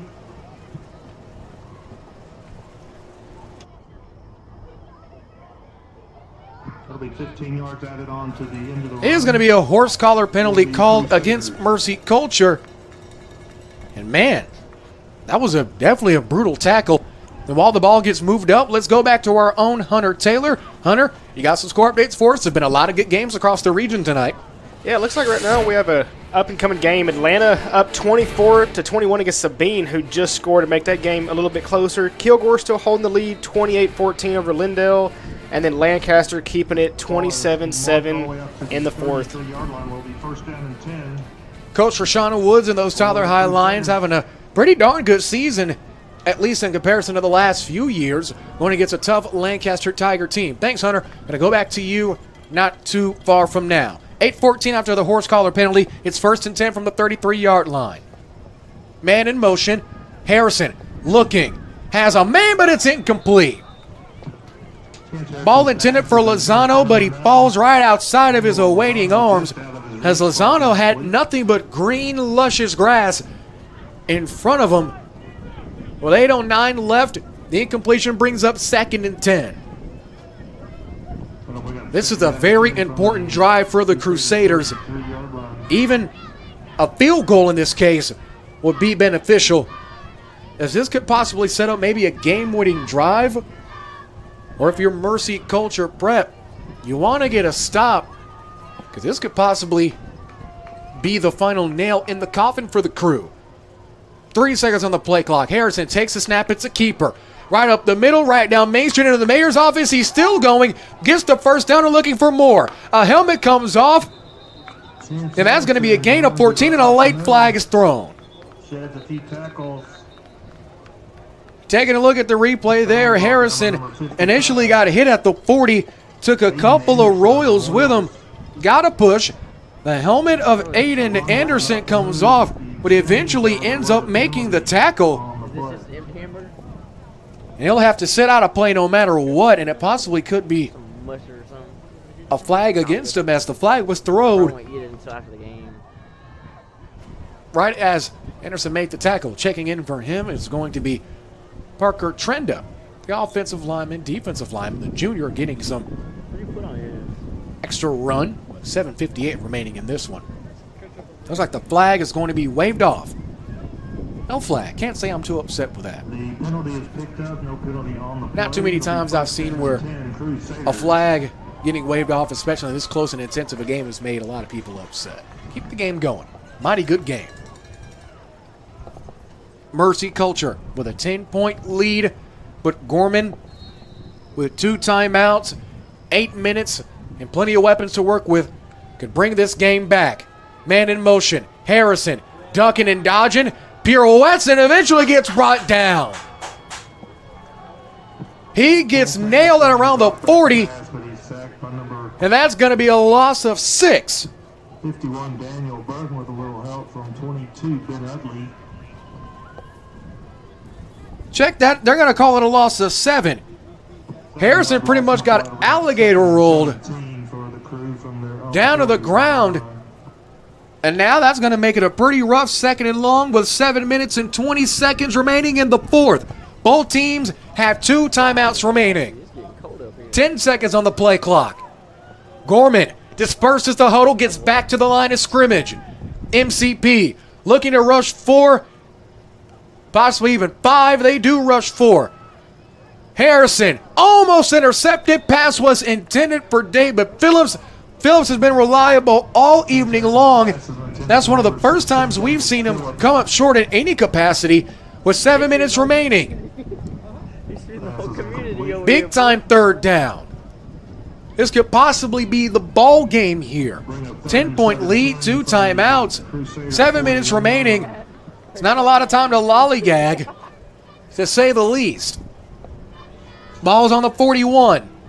Harrison and also Phillips leaving the side of first-year head coach Ed Burns. His first win as head coach of the Crew against Loop 323 rivals and a 34-6 win over All Saints. Looking to get the comeback win here, but it will be a delay of game penalty. Timeout on the field, Bishop Gorman. And it looks like we'll have a stoppage of play. Possible timeout called.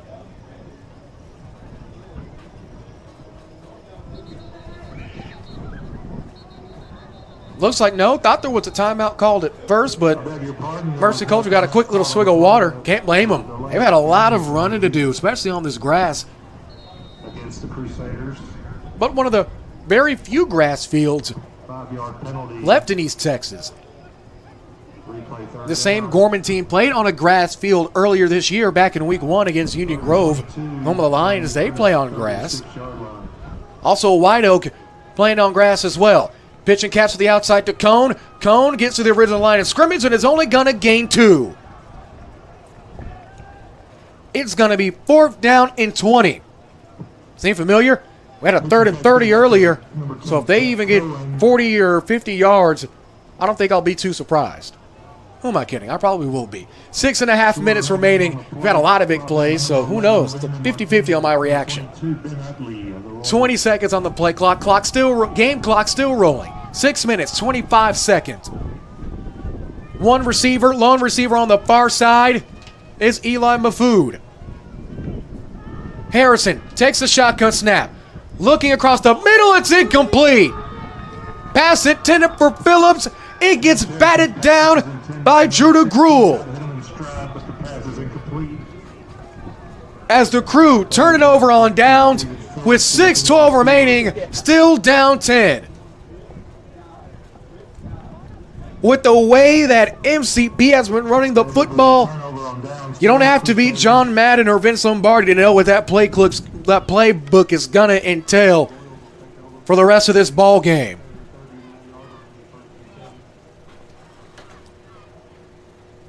Mercy Culture will take the football at the 39-yard line, 1st and 10. Both teams still have 2 timeouts. 6:12 remaining. The Royals will take over from the right hash. Martinez in the gun. Shotgun snap. Handoff to the bouncing to the outside to the right is going to be yet again Noah Darden. Darden, the freshman, getting some very valuable yards. He'll gain 6, make it 2nd and 4. Most importantly, stayed in bounds. 5 minutes, 47 seconds remaining in the game. Both teams looking for their first district win of the season. Mercy Culture looking to get it in dramatic fashion. Ball's now on the 33, 5.5 minutes remaining. Same formation. Man in motion, moving as a tight end. Martinez, it's a handoff up the middle yet again to Darden. Darden gets the first down and maybe an extra yard, and he does. That's going to be a gain of 5 as the clock will stop momentarily. It seems like there's an injured Crusader on the field. And as he gets treated to, we're going to give our sponsor a chance for a message. Back after this on the Antler Sports Network.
Circus is fun, but it's not something that you should have in your backyard.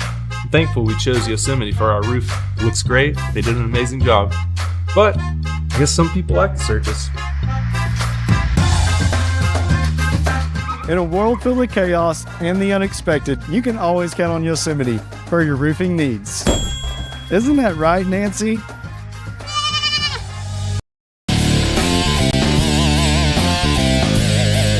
Zero points on the board. High snap, it's blocked. Texas College is going to go the other way. Into the end zone. Touchdown Steers. What a way to start things off. 43-yard touchdown. Love to get a time of possession stat for both of these ball clubs. Handoff. This time is going to be to Nance as Nance makes a big-time hit. Ball comes out, a helmet comes off.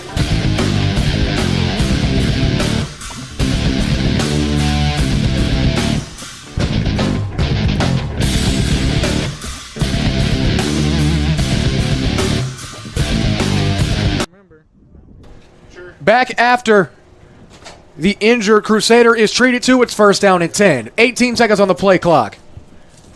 It's 5:12 on the game clock, still rolling. Martinez in the gun, still looking, 10 seconds. Looking to waste every second of the clock he can. Man gets put in motion, 5 seconds now. Gorman gets a good jump on the defensive front. It's a hand up the middle again.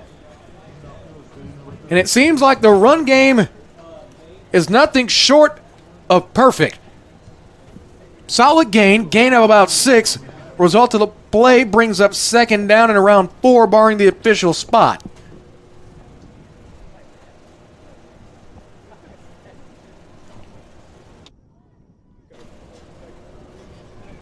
Want to give a quick shout out to the Mercy Culture prep coaching staff to my right here in the HTO broadcast booth as we get ready for 2nd down and 4 on the 22-yard line. Martinez puts a man in motion again. Chest high snap. Handoff. Yet again to Darden. Darden turns the corner. Gets inside the 10. Or maybe right knocking on the door of the 10. And will that be first and goal? No clue. But back to my last thought. It will be first and goal. But to my last thought, I want to thank both the Gorman concession here in the Grill on the Hill and also the Mercy Culture Prep coaching staff to the right of me, to the right of us here in the HTO broadcast booth. Serve us with a little bit of a post-game snack. I'll definitely be indulging in this after the game goes final. 4 minutes remaining. Clock still rolling. It's first and goal. Ball is placed on the 9-yard line. 3 minutes, 53 seconds remaining. 7 on the play clock. Martinez takes a snap. They hand it to Darden again. Darden with the misdirection. Gets to the outside. Gets hit as he runs through. Clock will still roll, but he's going to be just short. It's second down and goal, but he'll have to take it from about the 5.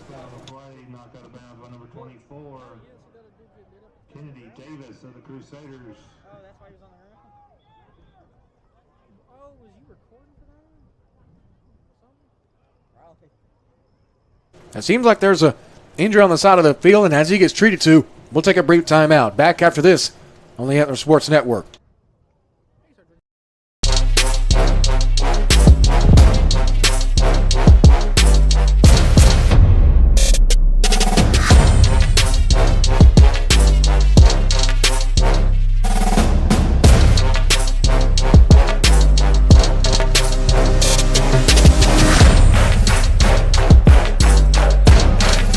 Give it everything. At Pelche Kia and Tyler, we're tough, never quit.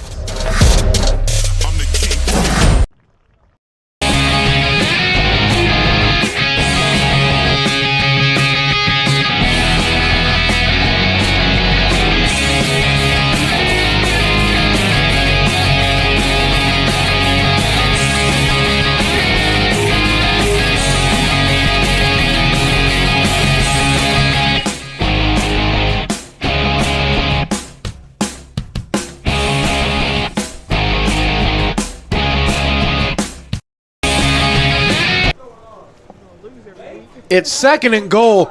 Break gets cut short.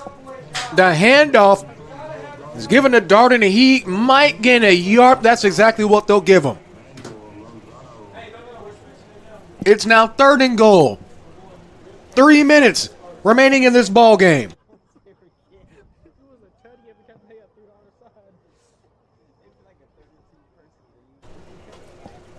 Clock still rolling. 2:50 now left.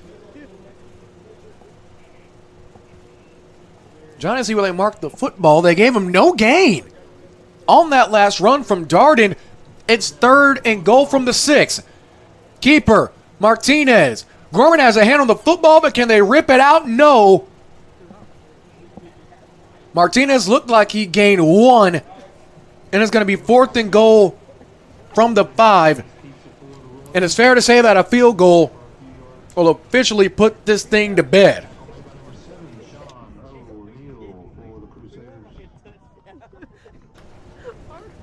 As we get ready to approach the 2-minute mark,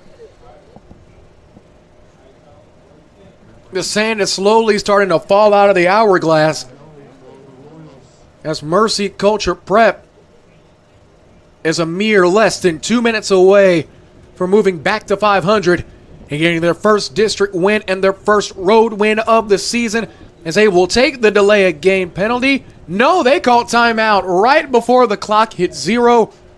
Smart call there by Coach Sean Riley, and we'll take that timeout with him. Back in 30 seconds, this is Texas High School football on the Antler Sports Network.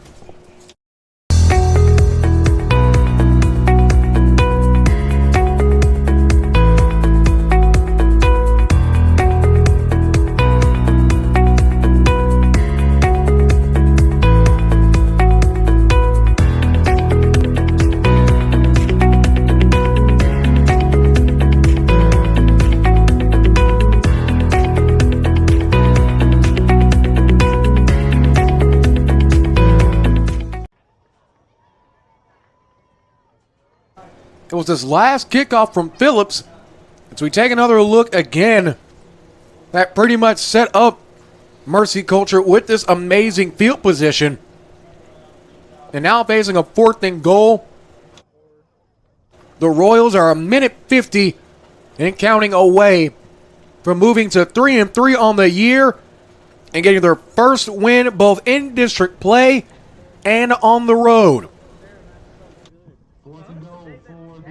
They're looking to avenge, 4-2.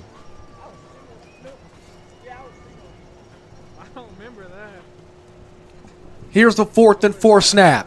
Handoff to Darden, end zone, touchdown!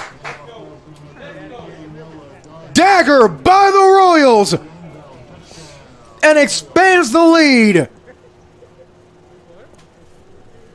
A 6-yard touchdown run by the senior defensive end and running back, Noah Darden,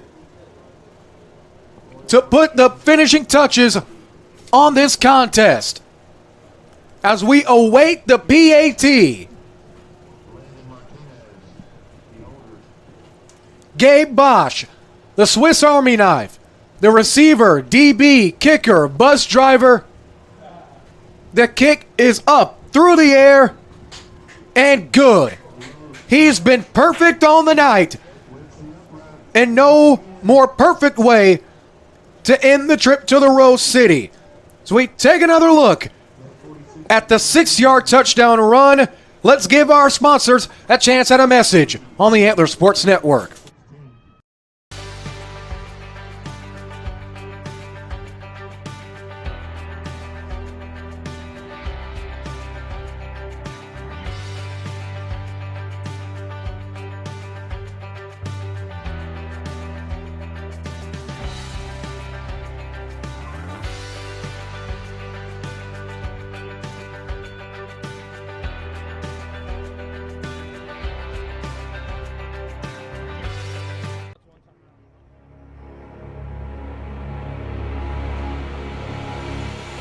A Darden touchdown could prove to be the nail in the coffin.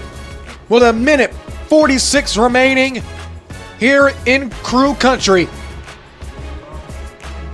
it's the Royals of Mercy Culture Prep 33, the Crusaders of Bishop Gorman High 16. As Gabe Bosch breaks his huddle, ball is teed up at the 40-yard line, and we're set to kick things back off yet again.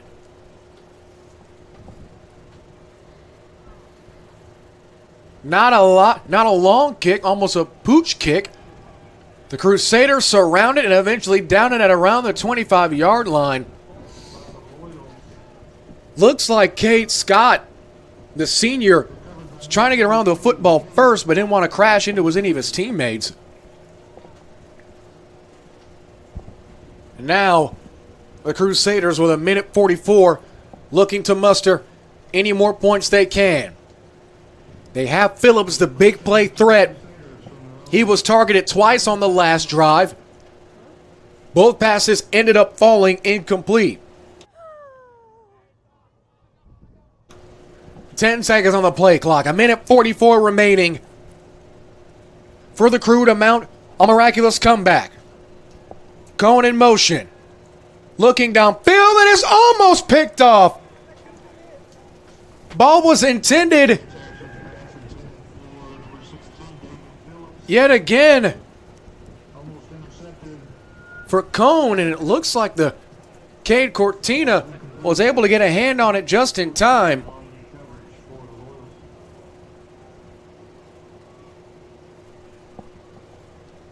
Now it's 2nd down and 10.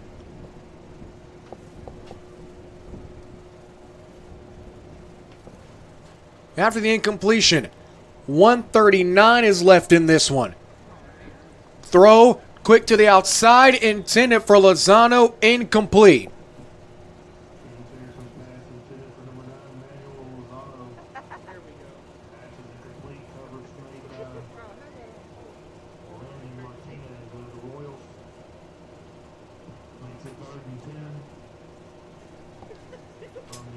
Third and 10.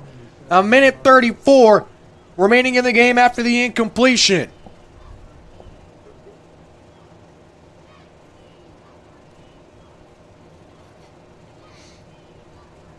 Here's the snap.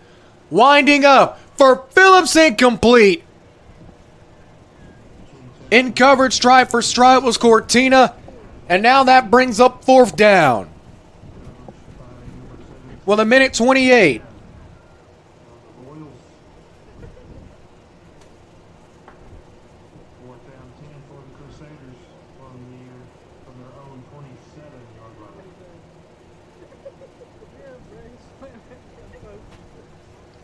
The huddle breaks. Phillips, with hands to his side, tracks back onto the field. He's a lone receiver at the bottom of your screen. Harrison looking downfield and is picked off. Intercepted, ironically, by the quarterback, Landon Martinez. He gets brought down at the 25. And a flag is thrown late. And barring the result of this penalty, that could do it. The man who led the Royals down the field for what was the game-sealing drive was the same man who comes up with what could be the game's final turnover. With 1:14 remaining, a flag is down at the 30-yard line.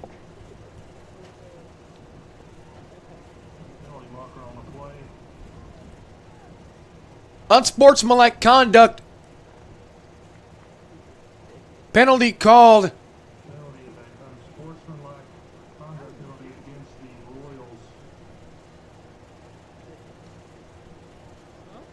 Looks like the penalty was called against the Royals, and it was, as they get pushed back.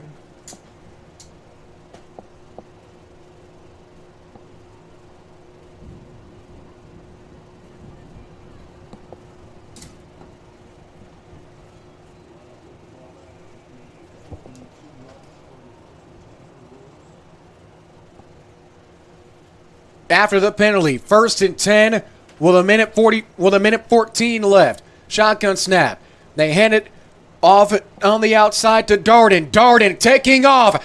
10, 5, goal line, touchdown Royals. No, was he out of bounds? No, it's a flag back at the line of scrimmage. Martinez is standing next to the official, holding called against Mercy Culture. No 40-yard touchdown pass, but 10 seconds of game clock get taken away.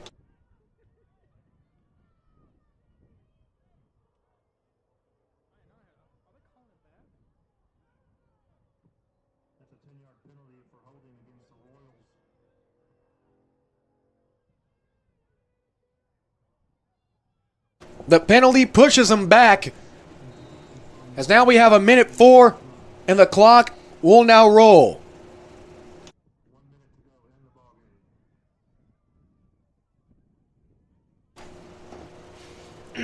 $50 seconds remaining.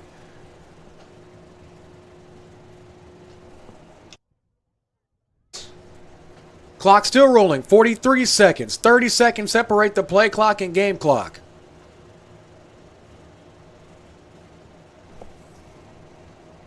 Here's first in the country mile. They go downfield, incomplete.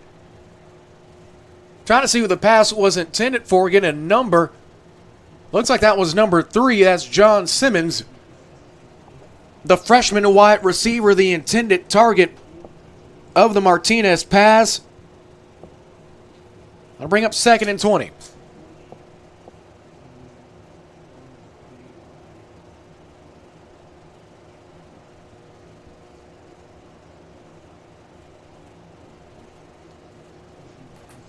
Here's 2nd and 20 with 29 seconds left. It's going to be a handoff yet again to Darden. Darden's going to lose a yard. Yes, he will lose 1 yard with 19 seconds left and counting. That will do it. We're inside the dime seconds. And Mercy Culture travels up Interstate 20 and gets the big-time road win. Your final from the home of 2-time All-Pro linebacker George Cumbie. the Mercy Culture Prep Royals 33, the Bishop Gorman Crusaders 16. We'll take a 30-second timeout, and when we come back, we'll have our quick post-game rundown. Back after this, this is Texas High School Football on the ASN.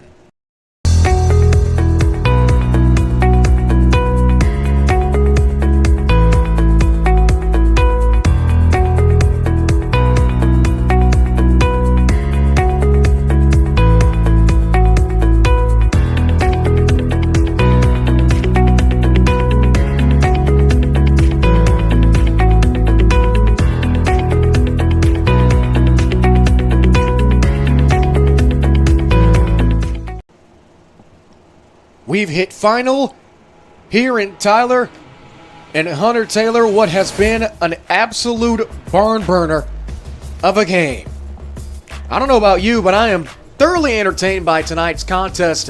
What did you like from the winning team, the visitors, the Mercy Culture Prep Royals? A great first showing here on their first time on the Antler Sports Network. Wouldn't you agree? I think it showed they had a game plan for the entire game. They were not scared. No matter what was going on, they knew what they wanted to do. They knew they wanted Martinez to get a lot of rushes on the ground. Didn't work out very well for them early, other than getting the 2 touchdowns late. And then, I mean, obviously you have Josh Marshall just doing whatever he wants to out there. An absolute game breaker. But talk about game breakers. How about a guy who was pretty much breaking all expectations? The man who pretty much led Mercy Culture down the field with what could be considered the play of the night. That being a man who was injured earlier in the game, injured twice, check that, and had this fantastic touchdown and what I'm going to call our play of the game. Senior receiver number 88, our Yosemite Roofing GOAT of the game, Roman Emmerich. I don't think there's going to be too many contradictions to that statement. Yeah, I mean, he was definitely showing how bad he wanted to be in this game, coming off the sideline at least 3 or 4 times due to injuries, and then going back out, getting the big 52-yard touchdown to really ice off the game. It's pretty impressive what we saw out of him today. It's already rough enough for some people to have a twisted ankle and continue to walk. It's pretty difficult sometimes to get trucked and come back onto the field.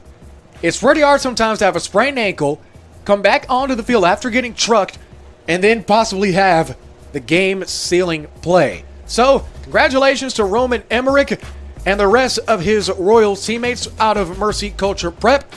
That bus ride to Fort Worth, gonna be pretty happy. Let's wrap things up.